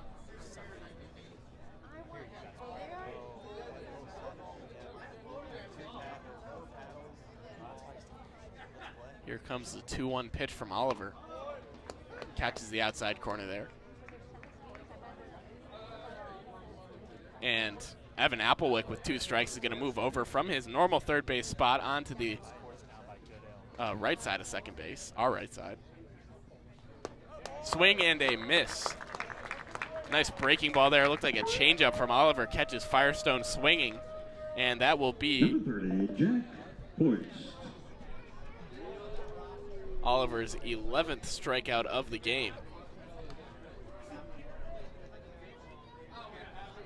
So 1 out here in the top of the 7th inning. It'll be Jack Poist up now, the designated hitter for Akron. Takes a big hack at the first pitch and fouls it back. Poist 0 for 3 so far today.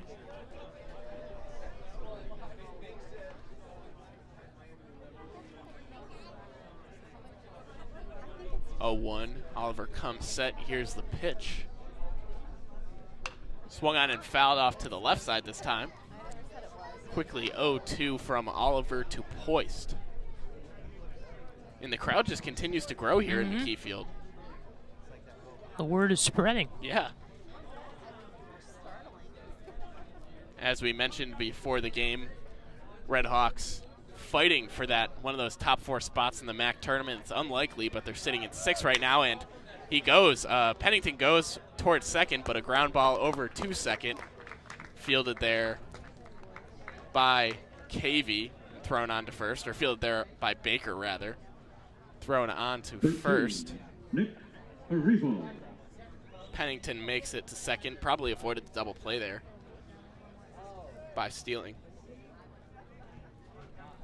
Now it'll be Nick Arrivo up for the RedHawks.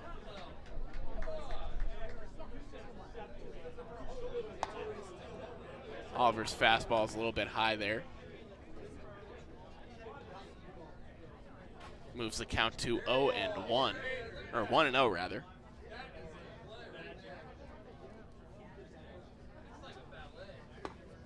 Oliver finds the zone with a fastball there.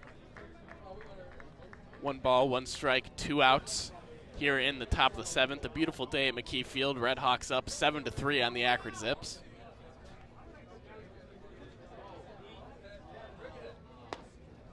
Oliver just misses with a fastball in the outside corner to the righty, Nick Arrivo.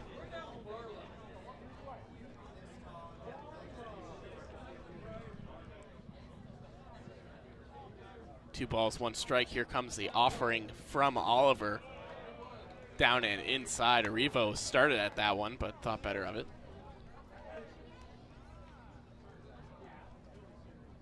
Connor Oliver trying to get through 7 innings, only having allowed 3 runs. He's in line for the win right now. And that one is lined up the middle.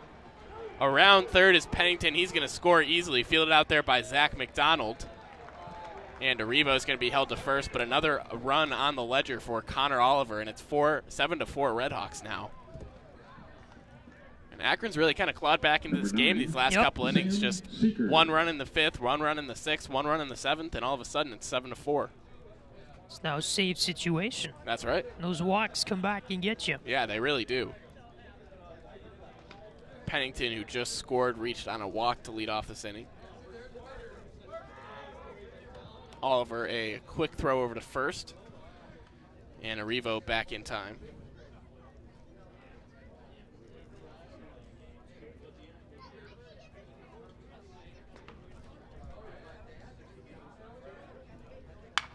That one's grounded out towards second. Baker sits back on it and throws on to first. Easy play there, and Sam Seeker is retired for the final out of the inning. So the Akron Zips get 1 run on a hit. Cut the RedHawk lead to 7-4. We'll be right back. This is Miami Baseball on RedHawk Radio.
There's the pitch from Tortorella to start off the bottom of the 7th. Just misses the outside corner. It's Evan Applewick in the box.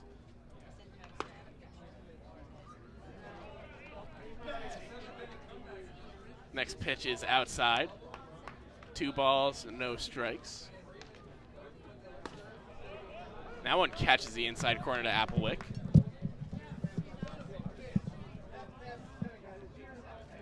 Here in the bottom of the 7th, RedHawks looking for some insurance, and that one is hard out to left. Chasing back is Seeker, and that's going to get out over the wall. A home run for Evan Applewick. A line shot over the left field fence, and Evan Applewick extends the RedHawk lead to 4. That was a no-doubter. Yeah, it was. He hit that ball hard. I mean, the other one, Zaborowski, barely got over the wall, but then this one here, it cleared the wall. Yeah, and Big time. that'll be Applewick's 4th of the year, 23rd RBI on the season, and it'll be Brian Zappin now for the RedHawks. Breaking ball catches the top of the zone, and still Sammy Tortorella is on the mound for the Akron Zips. He's been efficient today, only at 95 pitches through 6 innings plus.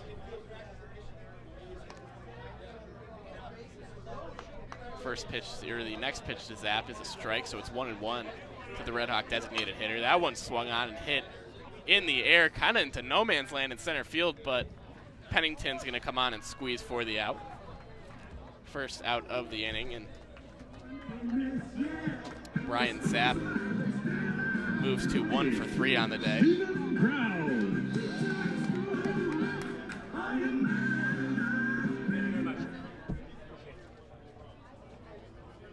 Now it's going to be Steven Krause stepping into the right-hand batter's box for the RedHawks. First pitch from Tortorella is up and outside. Being a nice guy or giving people your pens. Yeah. Everybody wants a pen. Everyone wants a pen, and people love coming up and asking the broadcasters questions when we're on the air. I handled it pretty well, so you guys didn't notice, but, you know, whatever. It's cool. We don't take ourselves too seriously. They probably noticed my family leaving.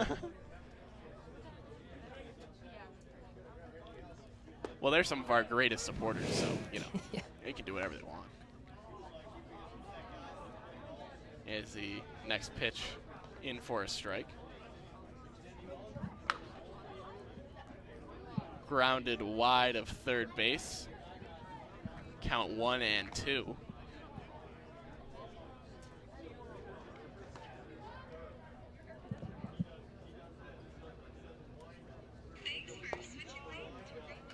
That ball's inside, a curveball. Almost hit Steven Krause, moves the count to 2-2.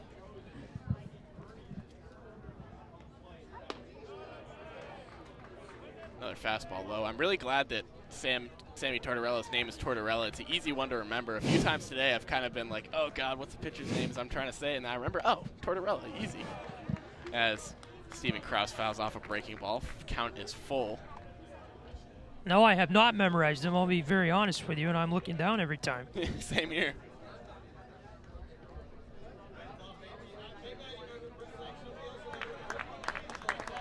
As Steven Krause walks there to carry on the bottom of the 7th inning, and it'll be Zach McDonald at the plate now for the RedHawks. I mean, he's thrown 106 pitches in this game now, Tortorella. Now they're going to pull him. That's unbelievable to me. Yeah.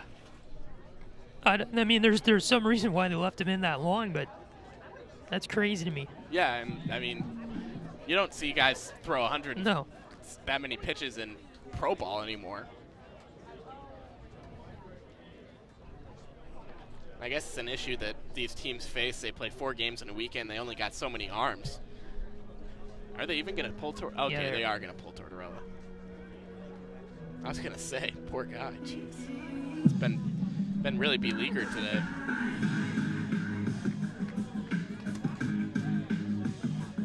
And the new arm for the Zips. We're gonna get that for you in just a second.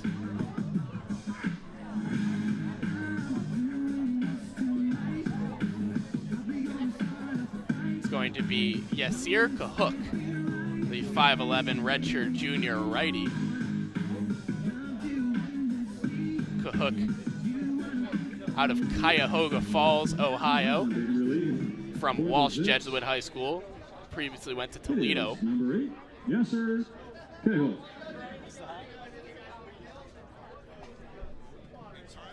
So far on the year, a 4.29 ERA through 21 innings of work.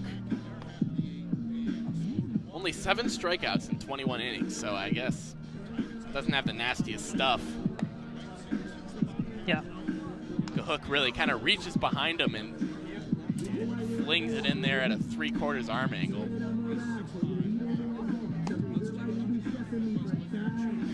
Patrick Geshan. I've listened to my Midwest League report. Oh, really? Header in East Lake between Fort Wayne and Lake County to make up a rainout from Tuesday. The Dragons pregame? Right now? Yeah. Oh. Fort Wayne, their 6th win of the season despite being out hit 9-8. You're on Red Hawk Radio right now. You're on the Real Radio. I mean, who else can say that they're calling 2 baseball win in games the right now? nightcap. Joe I guess you're not technically calling the other one, but you're talking about it. His 2-run double in the bottom of 6 sealed the deal. We move The Red here at Red Hawk Hawk Great Radio. Lakes Loons, winners in 9 of their last 10, grabbed a 4-2 victory over Quad Cities Thursday. Alex Freeland, a 2-run single in the bottom of 6, producing the Zach winning McDonald runs for coming up Great to the plate Lakes. for the Red West Hawks. Michigan topped Beloit 4-3 on the road. The After Whitecaps this Austin Murrah, break 3 for RBI night in the Cahook to win. warm up. With the result, Beloit's West McDonald Division lead 0 for 3 a game so and a far on the half game, over 2 South strikeouts. Bend. Flew out to Speaking of center South field Bend, they fell back into 8-1 the at home to fifth. Cedar Rapids yesterday. 13 Colonel hits in the win. Kalai Rosario, a pair of singles producing RBI, led the charge for Cedar Rapids. And in Peoria, Chiefs use a 5-run bottom of the first to collect a 7-5 win. Really heavy on the J. Cole today, too. Nathan Church and Tyler Rankin with home runs. Consider myself a fan, so I'm pretty happy Peoria about it. back to 500 at 12-12. East standings on this Friday. There's now a tie for first place. Lake County and Great Lakes share Comes the possession first of the pitch top from spot Cahook. in the division. A West breaking Michigan ball in catches the third top of the place, a game zone. back. That ball's Lansing really is not fourth, coming in there 2.5 very hard. off the lead. Dragons in 5th, 5 games behind. In 6th is Fort Wayne. But he gets out. His ERA is only 4.29, so Zach McDonald squares around a bunt, pulls back in time. That ball misses the outside corner, so it's 1-1. Just a reminder, Red Hawks leading Akron 8-4. Added a run this inning already on an Applewick home run. Evan Applewick hit a no-doubter over the left field fence. Another pitch from Cahook is upstairs. 2 balls, 1 strike now from Cahook to McDonald. 1 out here in the bottom of the 7th inning. Stephen Croft's on first base after he walked. Another pitch misses the zone from Cahook, so it's 3 balls, 1 strike. Here on a beautiful spring afternoon in Oxford, Ohio. Another one out of the zone, so Zach McDonald walks. It'll be runners on first and second. Cahook comes in and immediately walks his first batter, and we're back around to the top of the Red Hawk order. It'll be Benji Brokemont. Benji Brokemont.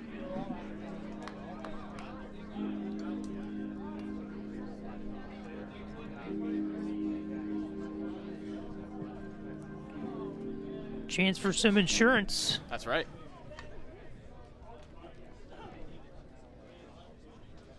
Connor Oliver's already gone 7 innings so far in this game. Gave up 4 runs, 7 hits, had 11 strikeouts, and Benji Brokemont grounds that one past the outstretched glove of the shortstop into left field. Danny Hayden started to wave Steven Krause around, but he'll hold him at the last minute, so the Red Hawks got the bases loaded now. Here in the bottom of the 7th with Cooper Weiss, the dangerous Cooper Weiss, coming up to the plate. Well, that was smart to keep him, in my opinion. I agree. No need to risk it with 1 out in the top of your order coming up. Nope. Cooper Weiss today already 2 for 4 with a couple of singles.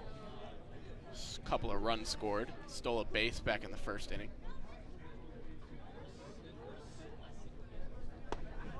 First pitch to him misses the outside corner.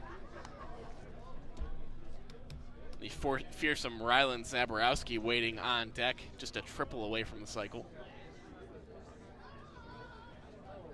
Here comes the pitch from Cahook. Swung on and grounded over toward third base. Hara grabs that one and throws on to third.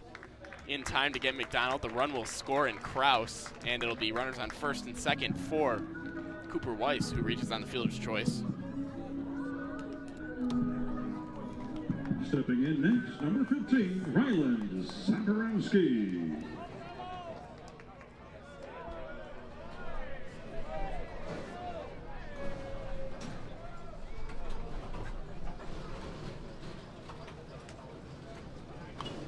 Zaborowski swings and fouls one back. More Dragons action. Dragons and Lugnuts getting set for Game 4 of the series tonight from Lansing. Patrick Geshan back with you. It's time for Dragons Tales, and we learn more about a member of this year's Dragons. 2 outs here in the inning. Reggie Brokemon taking a big lead off second base. He broke almost like he was going to go. Cahook steps off.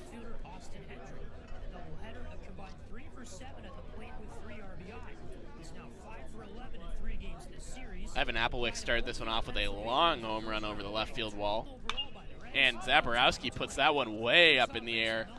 Looks like it's going to be an easy one for Pennington out there in center field. Yup, he squeezes it. So the RedHawks score 2 on a few hits, extend their lead to 9-4. And we'll be right back for the top of the 8th inning. This is Miami Baseball on Red Hawk Radio. Now 232. He's recorded at least 1 hit in 5 straight games, averaging an RBI per contest since the calendar flipped to May. 2022 treated Hendrick pretty well at the plate between Single A, Daytona, and Dayton. He began the season with the Tortugas, appearing in 36 games before a promotion to the Dragons on May 24th, where he started 30 contests between center and right field in Dayton. Between Single and High A, Austin blasted 21 home runs last season, a mark tied for 4th best in the Reds organization. The year prior, Hendrick crushed 7 homers with Daytona, logging 29 RBI in 2021. Power has been one of Hendrick's down spots this year, however. He's produced 1 home run in 82 at-bats this season. The Reds' 22nd best prospect by MLB.com, Hendrick is a graduate of West Allegheny High School in the Pittsburgh area, located in Imperial, Pennsylvania, about 15 miles west of downtown. He won the prestigious 2019 Under Armour All-America Home Run Derby and finished 4th in the Junior Home Run Derby, put on by Major League Baseball at 2019's All-Star Game at Progressive Field in Cleveland. Internationally, Hendrick played for Team USA in the 2019 Under-18 World Cup in South Korea, saying the experience one of the greatest in his baseball career. Rated the number 3 high school prospect in the nation by Perfect Game, Hendrick decided to sign after becoming a Cincinnati first-round selection in 2020, bypassing his plan to play baseball at Mississippi State.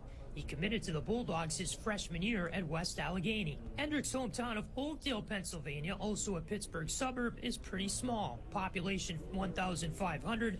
The borough was incorporated in the 1800s by those looking to find work in steel mills in the region's sprawling industrial scene. Self-proclaimed as America's hometown, Oakdale has just about everything you need. A post office, a diner, a hardware store, and a few barbershops. Austin Hendrick, the subject of today's Dragons Tales. Tom Nichols will have more pregame coverage in a moment from Lansing, Dragons and Lugnuts on this Friday at Jackson Field. Stay with us on Fox Sports 980 WONE. Get in on the NBA playoff action with DraftKings.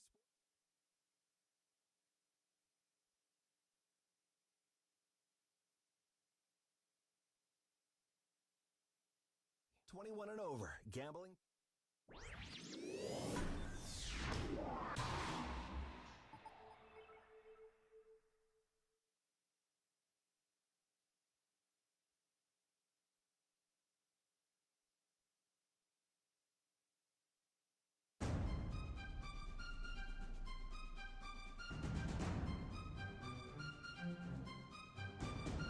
For Akron, number 35, Andrew. Going to have a new pitcher on the mound for the RedHawks in the top of the 8th, 6'5" senior righty Lawson Blackmore out of Van Wert, Ohio.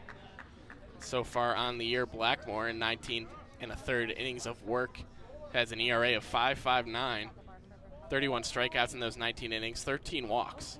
So pretty good underlying numbers. Just giving up a lot of runs as Blackmore misses the zone with the first pitch. Definitely could cut down on the walks a little bit. 3 home runs in that stretch, too, is a little more than you'd like to see as well. Blackmore fires another fastball in there. Certainly throws hard. And the batter is going to be Mac Horvath, the Zip catcher, batting under 200 on the year. Blackmore just misses upstairs with a fastball. Count is 2-1 from Blackmore to Horvath. RedHawks just extended their lead in the bottom of the 7th after Akron cut into it in the top of the inning. It's 9-4 Miami. Another pitch misses from Blackmore. So it'll be 3-1 for the Zip righty.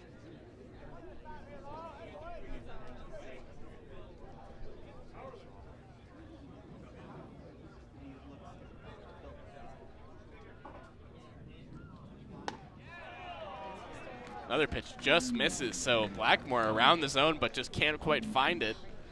And it'll be a walk to the Zip catcher. Not the guy you want to walk because he's really not hitting well this year. Hayden, and that's been an issue for Blackmore on the season. Has a little bit of command issues.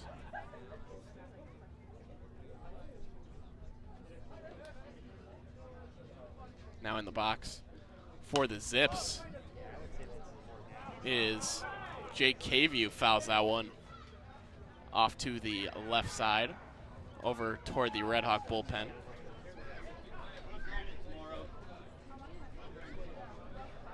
Oh, it's Brendan Cavey, rather. I think I'm thinking of Jake Cave, who's a big league center fielder. Cavey 0 for 2 so far with a walk, a couple of strikeouts looking. Count is 0-1 to him, runner on first. Hard Blackmore fastball misses inside there. Well, I did that all the time in Mansfield. Oh, yeah? I would make up names. Yeah, it's kind of hard. And I wasn't smart enough to write down the first names on my score sheet, so kind of flying by the seat of my pants here. As Blackmore misses upstairs. 2 balls, 1 strike now to Cavey.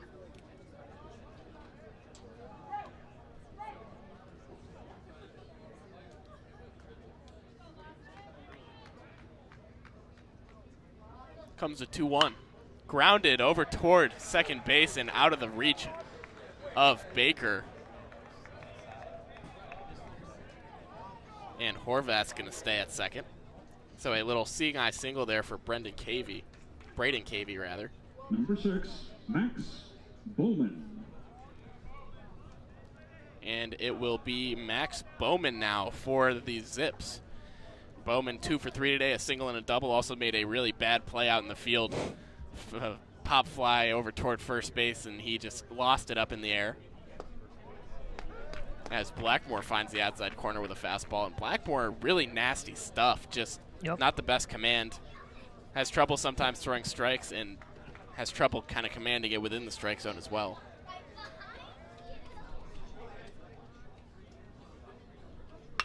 That one's grounded over toward third and through the infield past the diving Applewood. Grounding third is going to be Horvath, and he's going to come in to score, and that throw is airmailed over the head of Novak, so everyone's going to move up another base. Bowman up to second, and Cavey up to third, and Cavey looks like he might be a little bit shaken up there. So Blackmore, before he records an out, has allowed a run off a walk and a couple of singles from the bottom of the Zip order. And it's been an issue for this RedHawk team all year, just finding reliable pitchers. Got a couple of good starters. Hudson Leach comes out of the bullpen, and he has really been very effective. But outside of that, no one you can really trust to get a few outs without giving up any runs. Yeah, it's been a bit of a struggle. Yeah.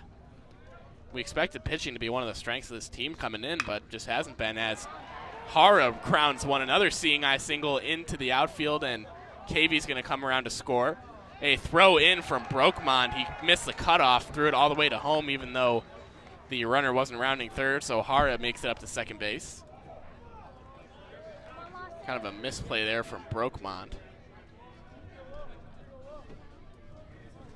This is late in the game when mistakes are going to start to hurt you, especially in the field, and you're now back to a 3-run game. Yeah, absolutely. 16, Ian Pennington. And that one was more of a mental mistake too, not really a physical mistake, which we know coaches really really don't like. And that one's grounded up the middle. Another seeing eye single, and Har is going to come around to score. Bowman already scored, and this is a one-run game all of a sudden. A few dinky little hits for these Akron Zips, and all of a sudden it's 9-8. There's 3 straight RBI hits. Yeah. All ground balls through the infield. Not a great day for Lawson Blackmore. Comes in 15 minutes later, he's got 4 more runs on his ledger.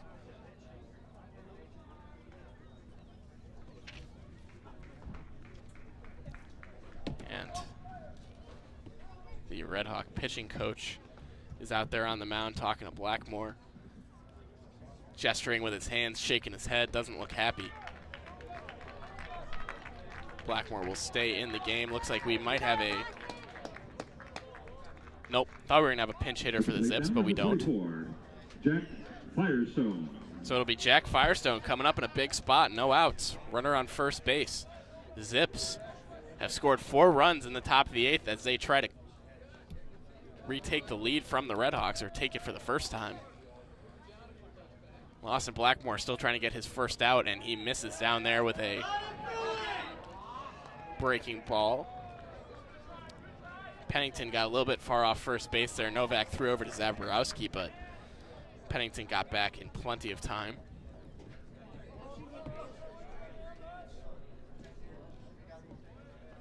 "24 hits combined between these two teams so far today. It's certainly not been a pitcher's duel. And going is Pennington, swung on and fouled back. Is the pitch from Blackmore, so Pennington will have to trot back to first.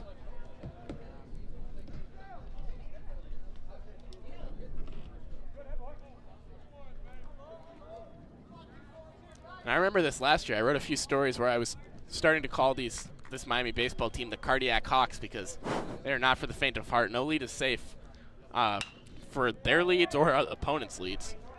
As that one's hit into center. Coming on hard is McDonald, but it's going to drop in front of him and take a funny bounce. So it's going to be another single for the Zips. Pennington moves up only to second as he had to wait to see if that ball was going to drop. And Blackmore, I think it's fair to say, has fallen victim to some bad luck here in the top of the 8th inning.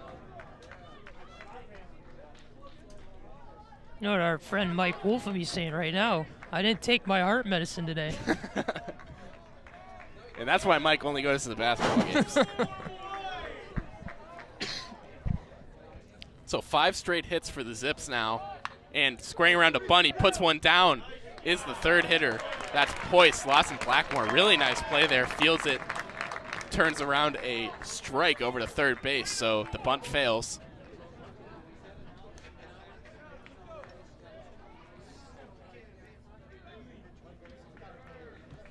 And really, a big play there from Blackmore, first and second with 1 out instead of second and third with 1 out. And you see those pitchers have a lot of trouble throwing to the bases. A lot of the time, Lawson Blackmore, a really confident throw over there to third as Nick Arrivo steps in and swings through the first pitch. And he singled back last inning. He's 1 for 4 already today. 5th at-bat of the game. Swung on and grounded over towards short, and that one's past the glove of Cooper Weiss. Coming around to score is going to be Pennington. Firestone, rather. And this game is tied. 5 runs in the top of the 8th inning for the Akron Zips. It's not over yet either. And they have cut the Red Hawk lead down to 0. The game is tied.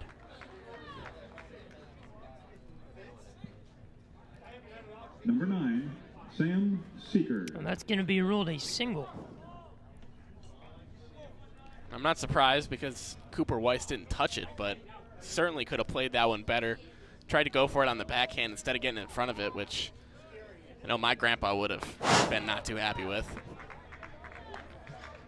So that pitch is in there for a strike. Mine either. Mine would be screaming at the TV right now. Mine too. He'd be calling it, well, he'd be saying hot dog, hot dog.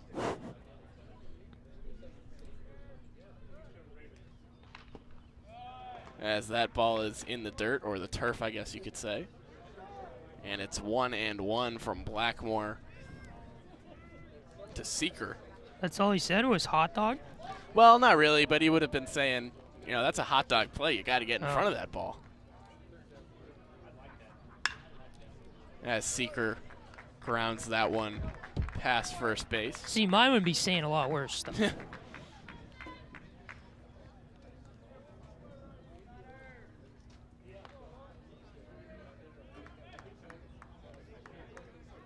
Yeah, honestly, mine would too. Now that I'm thinking about it. Definitely hot dog would have been in there, but maybe some other words Adjectives. too. Yeah, adjectives. Ball is high, so it's 2-2 from Blackmore to Seeker, who's had a good day so far at the plate. 2 for 5 with a couple of singles. Actually, a single and a double. 2 for 4, my bad. Swung on and missed. Nice pitch there from Blackmore, and he gets Seeker on strikes. 35, Andrew Horvath. And Horvath will come up for the second time this inning. He walked to start off this whole rally and scored. 9-9 here from McKie Field at Hayden Park. First pitch from Blackmore's in there.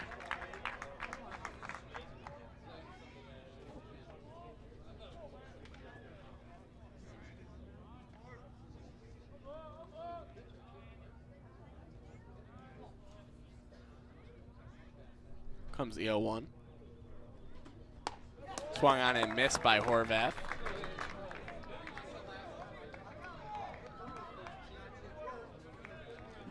Blackmore seems to have found it a little bit. No one throwing over there in the Red Hawk bullpen. And punched out is Mac Horvath. Lawson Blackmore finds his own there with what looked like a fastball, and the Red Hawks are out of the top of the 8th inning, but it didn't come without damage. Akron Zev score 5 runs to tie it up. It's 9-9 going into the bottom of the 8th. We'll be right back. This is Miami Baseball on Red Hawk Radio.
It's the catcher, number 29, David Novak.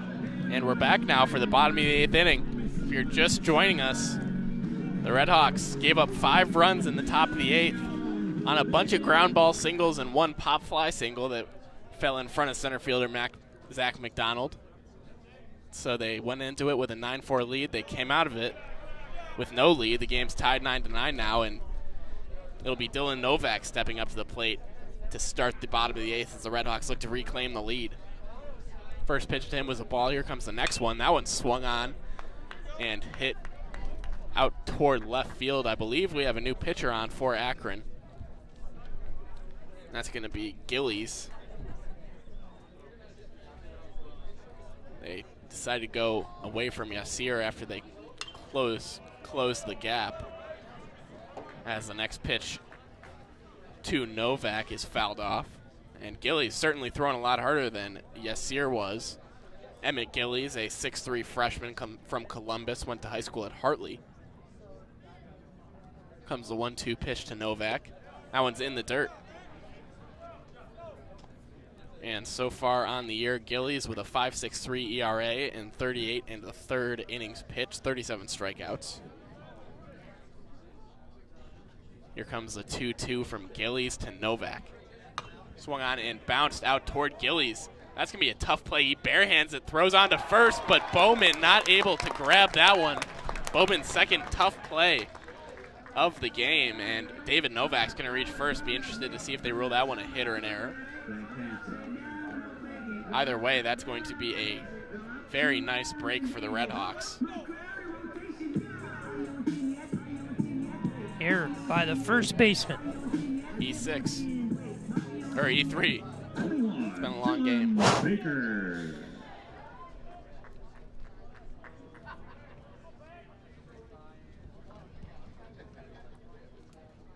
So no outs, Novak on first. It'll be Baker stepping in, and he lays down a nice bunt over toward first base. Fielded by Bowman, thrown on to Cavey covering the base. A little bit of a tough play there for the Zips. Looked like they were a little bit scared in the middle of it, but able to make it.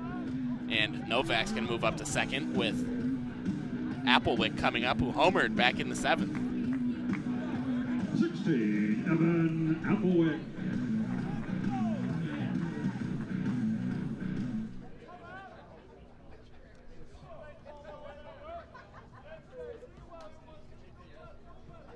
Here comes the first pitch to Applewick, which is high above the zone. If you are just joining us, it's 9-9 here between the Akron Zips and the Miami RedHawks. A beautiful day in Oxford. We're at McKie Field, just behind home plate.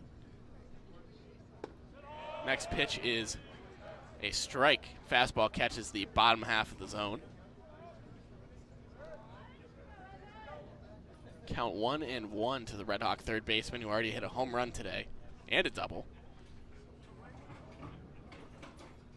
Swung on and fouled wide of first base. RedHawks having a little trouble catching up to this velocity right now after the last two Akron pitchers, Tortorella and Cahook, who were both throwing around 80 miles an hour. Looks like Gillies is up closer to 90, definitely, maybe even a little bit above. The scoreboard that usually tells us how fast the pitches are is, for whatever reason, not working today.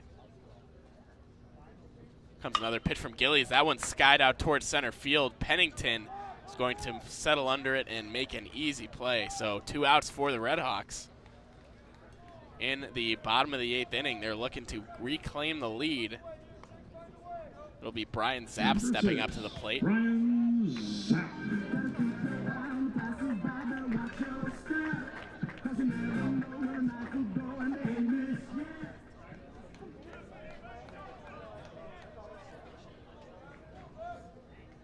Zapp so far on the day, 1 for 3 with a hit by pitch. First pitch from Gillies is down and outside. The Zips have Zapp shifted a little bit. Cavey, the second baseman's playing in the outfield turf.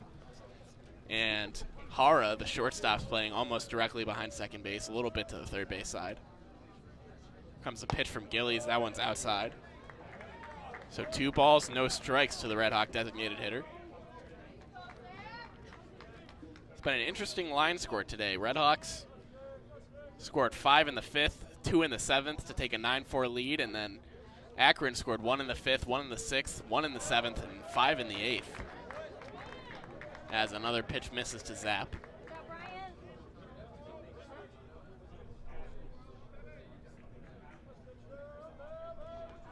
Three balls, no strikes to Zapp. David Novak on second. And that one misses, so Zapp takes the walk. The runners on first and second, and looks like we're going to get a pinch hitter here for Steven Kraus. And that will be Nate Stone, the lefty hitter, redshirt junior from Granville, Ohio.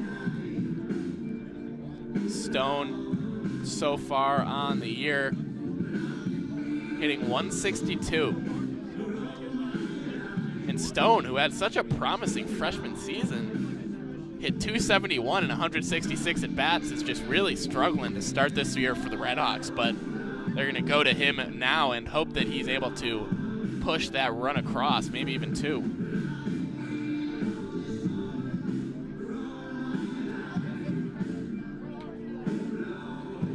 Pinch hitter for the RedHawks.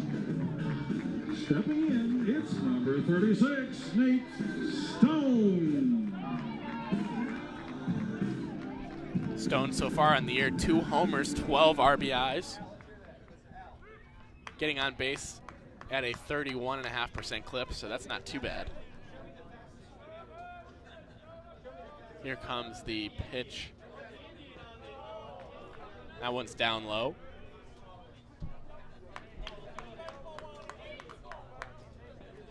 From Gillies. They came out to the mound to talk to Gillies before Stone came up, presumably discussing strategy. Comes the 1-0 pitch. That one swung on and hit over the outstretched glove of Hara. Coming around third is Novak. And he's going to score easily. A big hit for Nate Stone allows the RedHawks to retake the lead. And it's 10-9 Miami. Smart decision to put him in. That's right, making Danny Hayden look good. And that one just got over the glove of Hara, who's 5'5" out there, the Zip shortstop. And he jumped and just couldn't quite get that one. And a big hit for Nate Stone, who's had a really rough year. And now it'll be Zach McDonald up to the plate. First pitch to him is outside.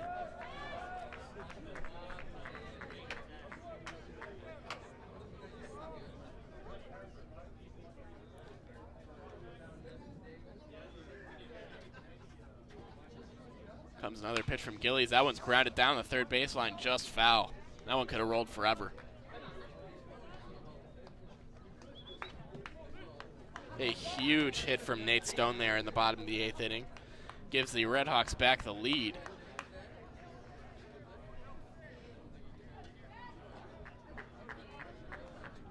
Don't see any movement over there in the RedHawk bullpen, so maybe they're going to go with Lawson Blackmore again. Comes another pitch to McDonald, swung on and missed. McDonald has not had a good day today at the plate. 0 for 3, 2 strikeouts, a walk back in the 7th.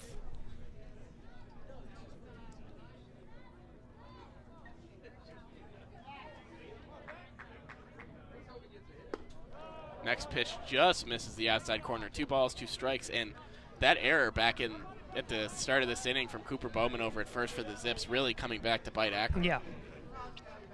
Big time. Just a play that he should have made, a ball thrown to him that he just couldn't handle. And both runners go, and Zach McDonald took a swing at that pitch, so a little bit of a hit and run put on there by Danny Hayden. 2 balls, 2 strikes. He sends his runners in motion.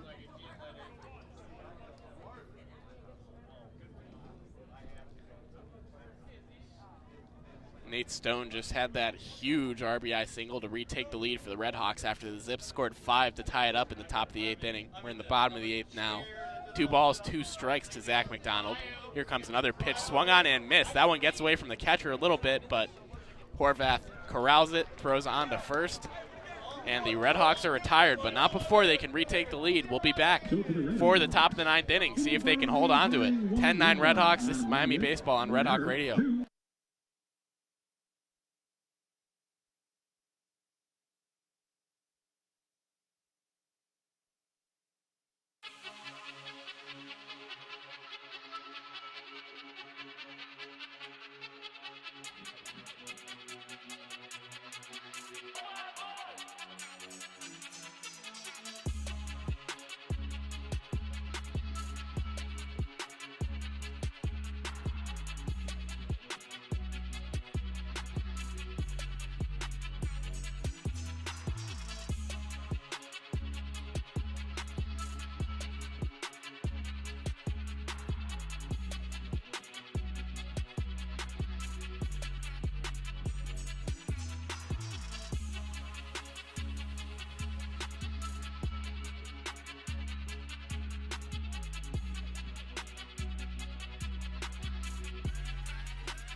And we're back now for the top of the 9th inning between the RedHawks and the Akron Zips. If you're just joining us, Miami just retook the lead in the top of the inning, or the bottom of the 8th rather, as the first pitch to Braden Cavey from the arm of Lawson Blackmore is a swinging strike. RedHawks went into the top of the 8th with a 9-4 lead. Akron scored 5 in that inning, in that half inning, to tie it up at 9-9. And then in the last half inning, David Novak reached on an error, later scored on a Nate Stone pinch hit RBI single. And now Blackmore, who gave up 5 runs back in the top of the 8th, is looking to close it out in the top of the 9th. Next pitch to Cavey is a ball. Cavey so far 1 for 3, single back in the 8th, couple of strikeouts and a walk, and that ball hits him. So Blackmore already got his first base runner of the inning. And we got movement over there in that RedHawk bullpen. We can't really see who it is. Actually, we can. I didn't bring my binoculars. Yeah, well, it's going to be Nick Varvadas from Uniontown, Ohio, but the RedHawks are certainly hoping they don't have to go to him.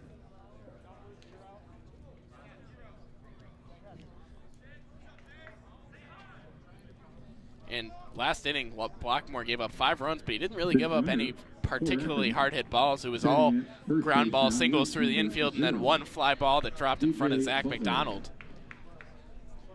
And it looks like we're going to get another visit from the pitching coach for Blackmore, and he's going to call to the bullpen. We're going to see Nick Varvadas come in, it looks like, for the RedHawks. The freshman, 5'11", 180 pounds from Uniontown, Ohio,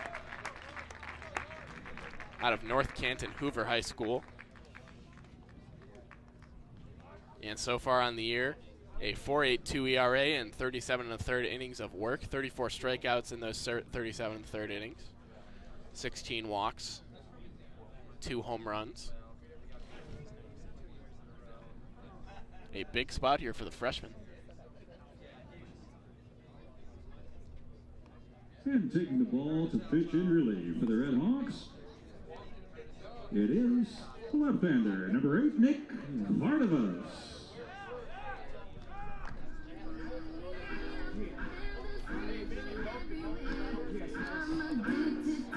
But I like the decision to get Blackmore out. You kind of had to give him something new to look at here in this 9th inning. Yeah, and Protect that 1-run lead. absolutely. And the RedHawks just, once again, their bullpen just really, it's tough because they don't really have a lot of guys that they can trust. And you certainly don't want to be going to a freshman in a one-run game like this, but Danny Hayden really doesn't have much of a choice. Right. And it's not like Varvadas is having that great of a year either. I mean, 4.82 ERA is nothing to write home about, but it's about the best the RedHawks got at this point. Yep.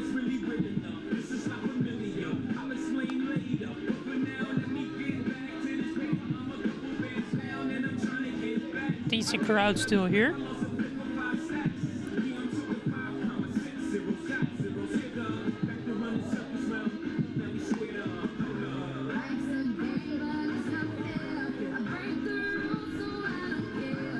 Well, it's someone's birthday today.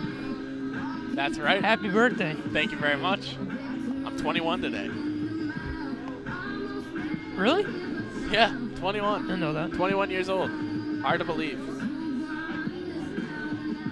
How does it feel? Doesn't feel that much different from being 20. I was talking to my mom earlier today, though, and she said it feels like yesterday that we were in that hospital back in Tucson, Arizona. So to me, I don't remember that, so not really, but. I get a long story about how I took forever and I was 2 weeks late. Came out 2 weeks late. Geez. So, I took forever and it was a long process. And what do you want me to do about that? Right, exactly. They're blaming you. It's like, come on. I don't remember it. You weren't even, I mean, you were just Nothing. you were just a little baby, yeah. We got a pinch runner over on first for Akron. Varvadas, the lefty, throws over there. And the Pinch runner is going to be DJ Butler, senior infielder.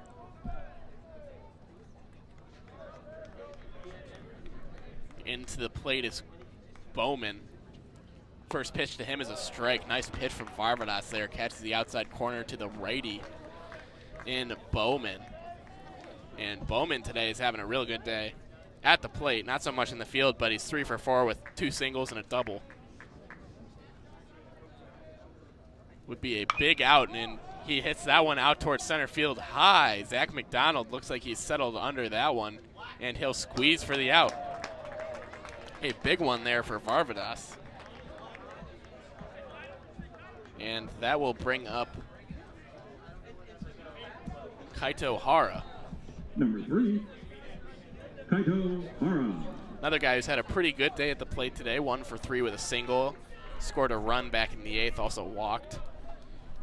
Hit a really hard line drive out to center field that ended up being caught.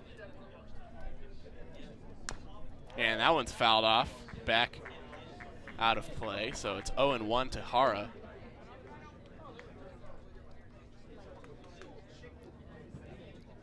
Redhawks had Lawson Blackmore relieve Connor Oliver, who left in line to get the win. As Varvadas throws over to first once again, Butler back in there safely. Blackmore gave up 5 runs in the top of the 8th. The Zips tied it up at 9-9. Miami scored 1 in the bottom of the 8th, retook the lead. Redhawks started once again with Blackmore at the beginning of the top of the 9th. He hit a batter and they took him out. And went to the freshman, Nick Varvadas. Varvadas throws over for the 3rd time in a row. Really worried about DJ Butler over there at first base. Butler so far on the year 3 for 4 on stolen base opportunities.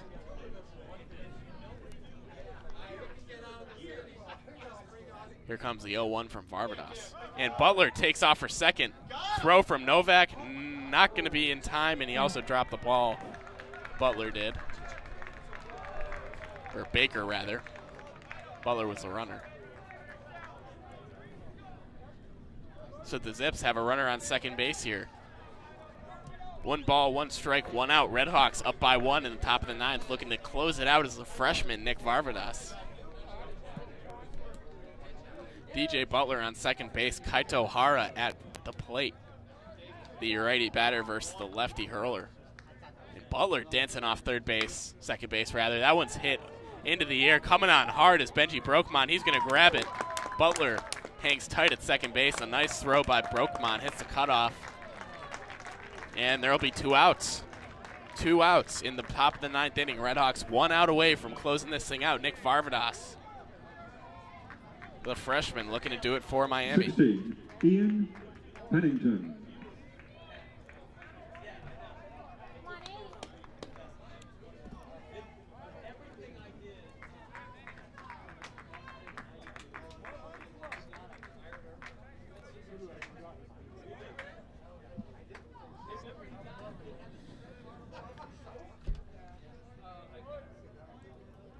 Here comes the pitch to the lefty. That's Pennington, the leadoff hitter, back in for his 6th plate appearance of the day. Swings through the first one from Varvadas. Pennington looking to extend this game. Varvadas looking to close it out. 2 outs here in the top of the 9th. Miami leads by 1.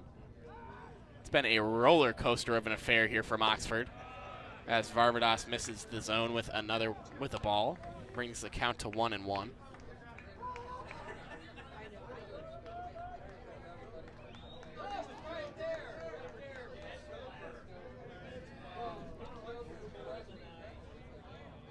Here comes the 1-1 from Varvadas.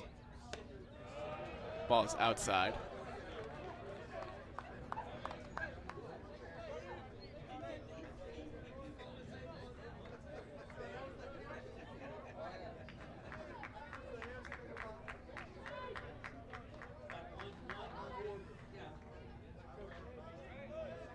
Two balls, 1 strike from Nick Varvadas.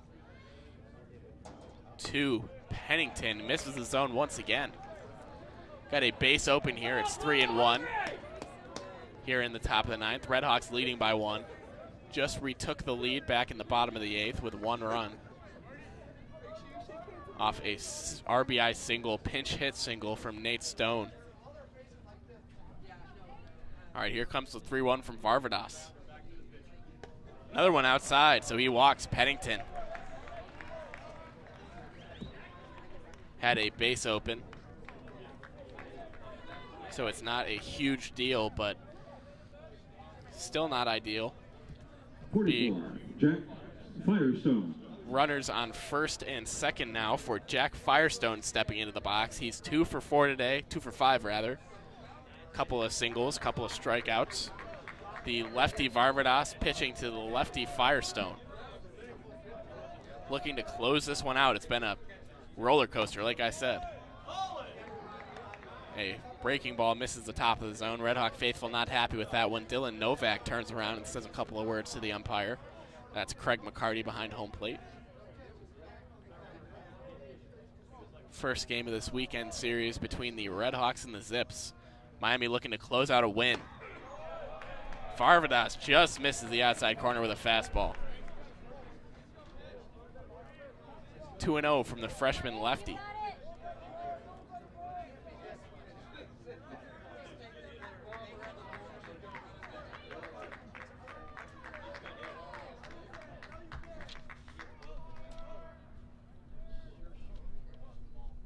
Two balls, no strikes, swing and a miss. Nice pitch from Varvadas there. Pulls the string with a slider. It looked like fools Firestone a little bit.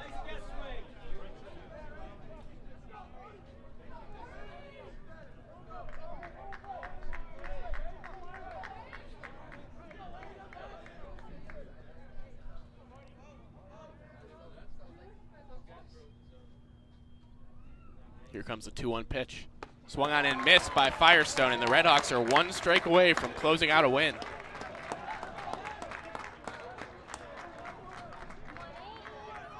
Nick Varvadas, the freshman lefty, came in the top of the 9th, protecting a one-run lead with a runner on first base. No outs. He's gotten 2, and now he's got the count at 2-2 to the Akron Zips second hitter, Jack Firestone. Here comes the payoff pitch outside.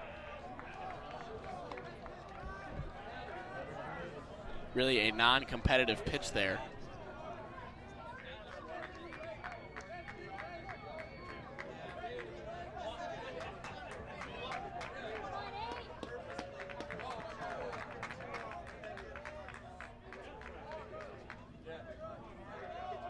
Three balls, 2 strikes, 2 outs. Here comes the pitch.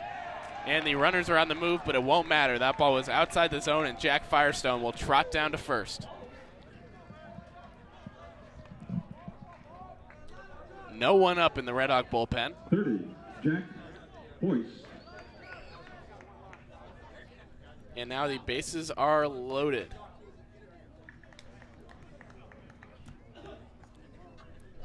DJ Butler on third base. Pennington on second. Jack Firestone on first. And we're going to see a conference here with the freshman. If you're just joining us, RedHawks scored 5 in the bottom of the 5th, and then a couple more in the bottom of the 7th. Going into the top of the 8th, they were winning 9-4, and then Akron scored 5 runs in that inning, tied the game up. Miami scored another one in the bottom of the 8th off a RBI pinch hit single from Nate Stone. And now the RedHawks have the freshman lefty, Nick Varvadas, trying to close things out here in the top of the 9th. Bases are loaded. Lawson Blackmore hit a batter with a pitch. Got replaced by Varvadas, who promptly induced 2 flyouts, but then surrendered 2 walks. So the bases are loaded now for the Akron Zip 3-hitter. RedHawks leading by 1, 2 outs in the top of the 9th. Varvadas looking to close it out. Here comes the first pitch, swung on and hit out toward left field. Coming on hard is going to be Kraus, and that one gets down, bounces around in the corner. Coming around to score is Firestone. Butler already scored. 3 runs, score. And then going to third base was Poist. He tried to go to third. He got thrown out there, but all 3 runs coming to score a bases clearing double from Jack Poist, and it's 12-10 RedHawk, or 12-10 Zips. The RedHawks not able to close it out. 3-run double from Jack Poist, and we're going to the bottom of the 9th. RedHawks will try to come back once again. This is Miami Baseball on Red Hawk Radio.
And we're back here for the bottom of the 9th. RedHawks just surrendered a 1-run lead in the top.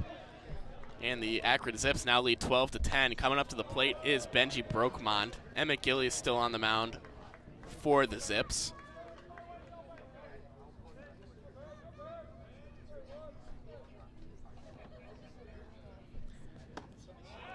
Comes the 1-0 pitch to Brokmond. Makes it 1-1 as he swings through that one.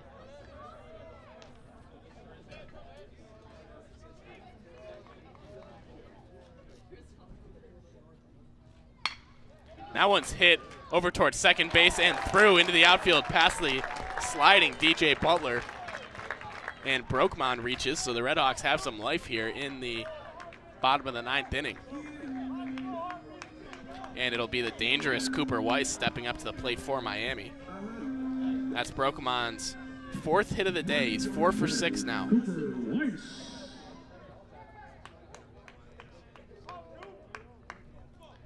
Cooper Weiss stepping in. He is 1 for 5.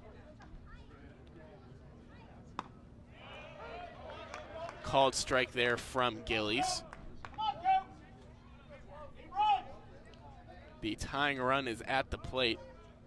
The fearsome Rylan Zaborowski's in the on-deck circle. He's a triple away from the cycle. Spin and throw over to first by Gillies.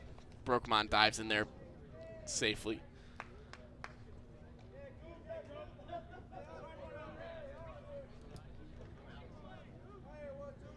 Another throw over to first, and Gillies almost caught Brokmond sleeping there, but he dives back in. 12-10 game here in the bottom of the 9th inning. RedHawks looking to retake the lead. That one's grounded over toward third. Hits the glove of the Akron third baseman, and he grabs it, throws on to first. A little bobble there, but able to make the play. That ball was hit so hard. That's Nick Arrivo over there at third base for the Zips. 15, Rylan Zaborowski. And now it'll be Zaborowski, so Benji Brokmond moved up to second on that play. And Zaborowski will come in. He's 3 for 5 today. Homered back in the 4th, singled back in the 5th, and hit a double in the 6th. So he's a triple away from the cycle. Zaborowski, the MAC home run leader currently. The guy you want to have up is the tying run. First pitch to him misses the plate for a ball.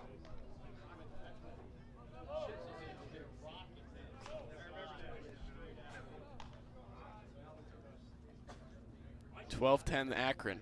Here comes a pitch from Gillies to Zaborowski. That one misses down low, so it's 2-0 to the RedHawk 3-hole hitter. David Novak on deck is 0 for 4 today. Hit by pitch, reach on an error in the 8th.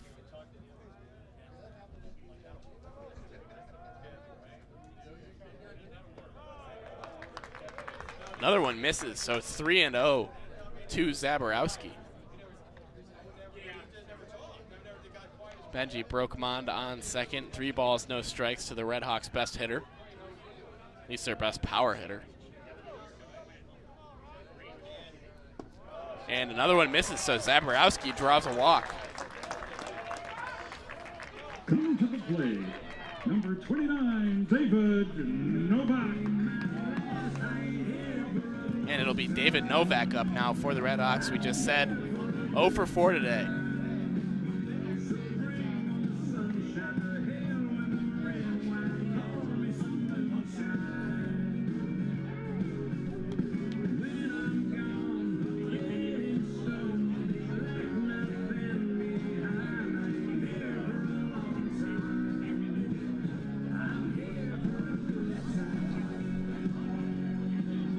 And a conference on the mound, a little powwow between Akron and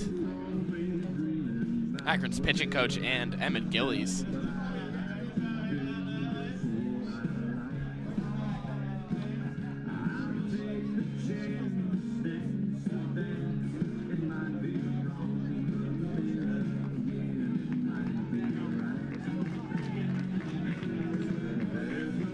You gotta calm him down. Yeah.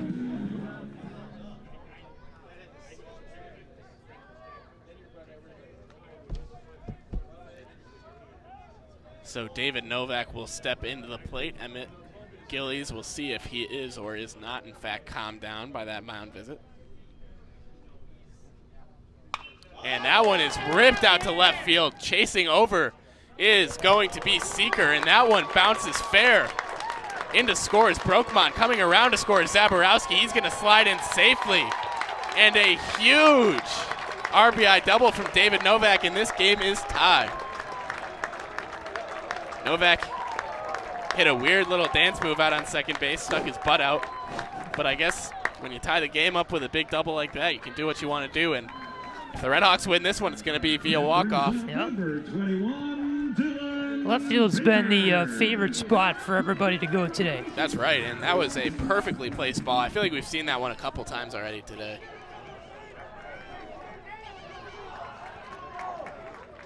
And great job, great jump by Rylan Zaborowski, able to score from first base.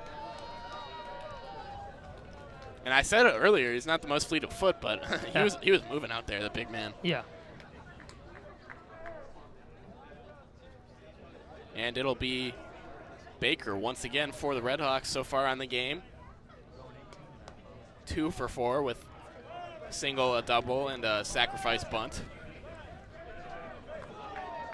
And it looks like we're going to get a new pitcher for Akron.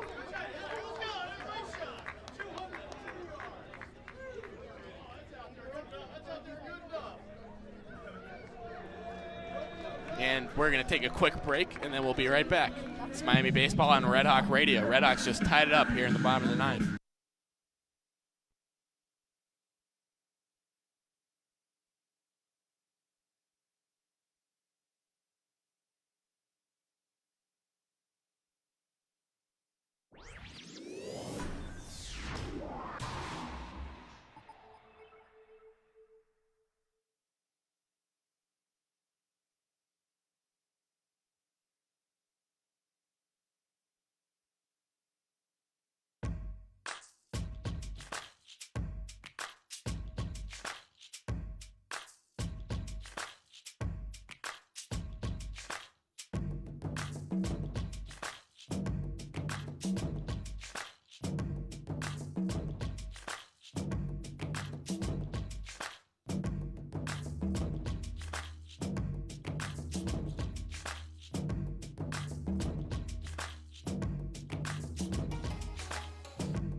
And we're back. This has been an extremely entertaining game. Back and forth, a roller coaster. RedHawks have scored 9 runs in the last 3 innings. Or Akron scored 9 runs in the last 3 innings. RedHawks have scored 5, looking to add on, and if they score another one, they're going to be walking out of McKie Field as walk-off winners. New pitcher on the bump for the Zips, Joe Roth. At the plate is David Baker. Next pitch to him is swung on and tipped into the glove of Mac Horvath. 1 ball, 1 strike. Joe Roth so far on the year has started a lot of games. 5.28 ERA and 58 innings pitched, only 31 Ks. Another one misses up high to Baker. 2 balls, 1 strike. David Novak just hit a huge 1-out double to tie this game back up. Akron took its first lead of the game back in the 9th. Back in the top of the 9th as Roth finds the zone with another fastball. Miami was leading 9-4 going into the top of the 8th. Akron scored 5 runs in that inning. Miami answered with 1 to take the lead once again. Then Akron took the lead themselves with 3 runs in the top of the 9th as that one gets by Mac Horvath, and David Novak is going to come up to third, so the RedHawks are 90 feet away from winning this game. Anyway, Akron responded with 3 runs in the top of the 9th inning to take a 12-10 lead, and already Miami, RBI double from David Novak, scored 2 and tied it back up. And now David Baker's looking to win this game. All he's got to do is put one in the air to the outfield deep enough or put a ground ball through the infield. Akron infield is in, obviously. As Ross steps off, the RedHawks and the RedHawk faithful are screaming for a balk. I don't think they actually thought there was a balk. I think they were just trying to get in Ross' head. Here comes a full count offering from Roth. That one is swung on and hit just wide of first base. Nice job by Baker to fight that one off. Would have easily ended the game if it had been in fair territory.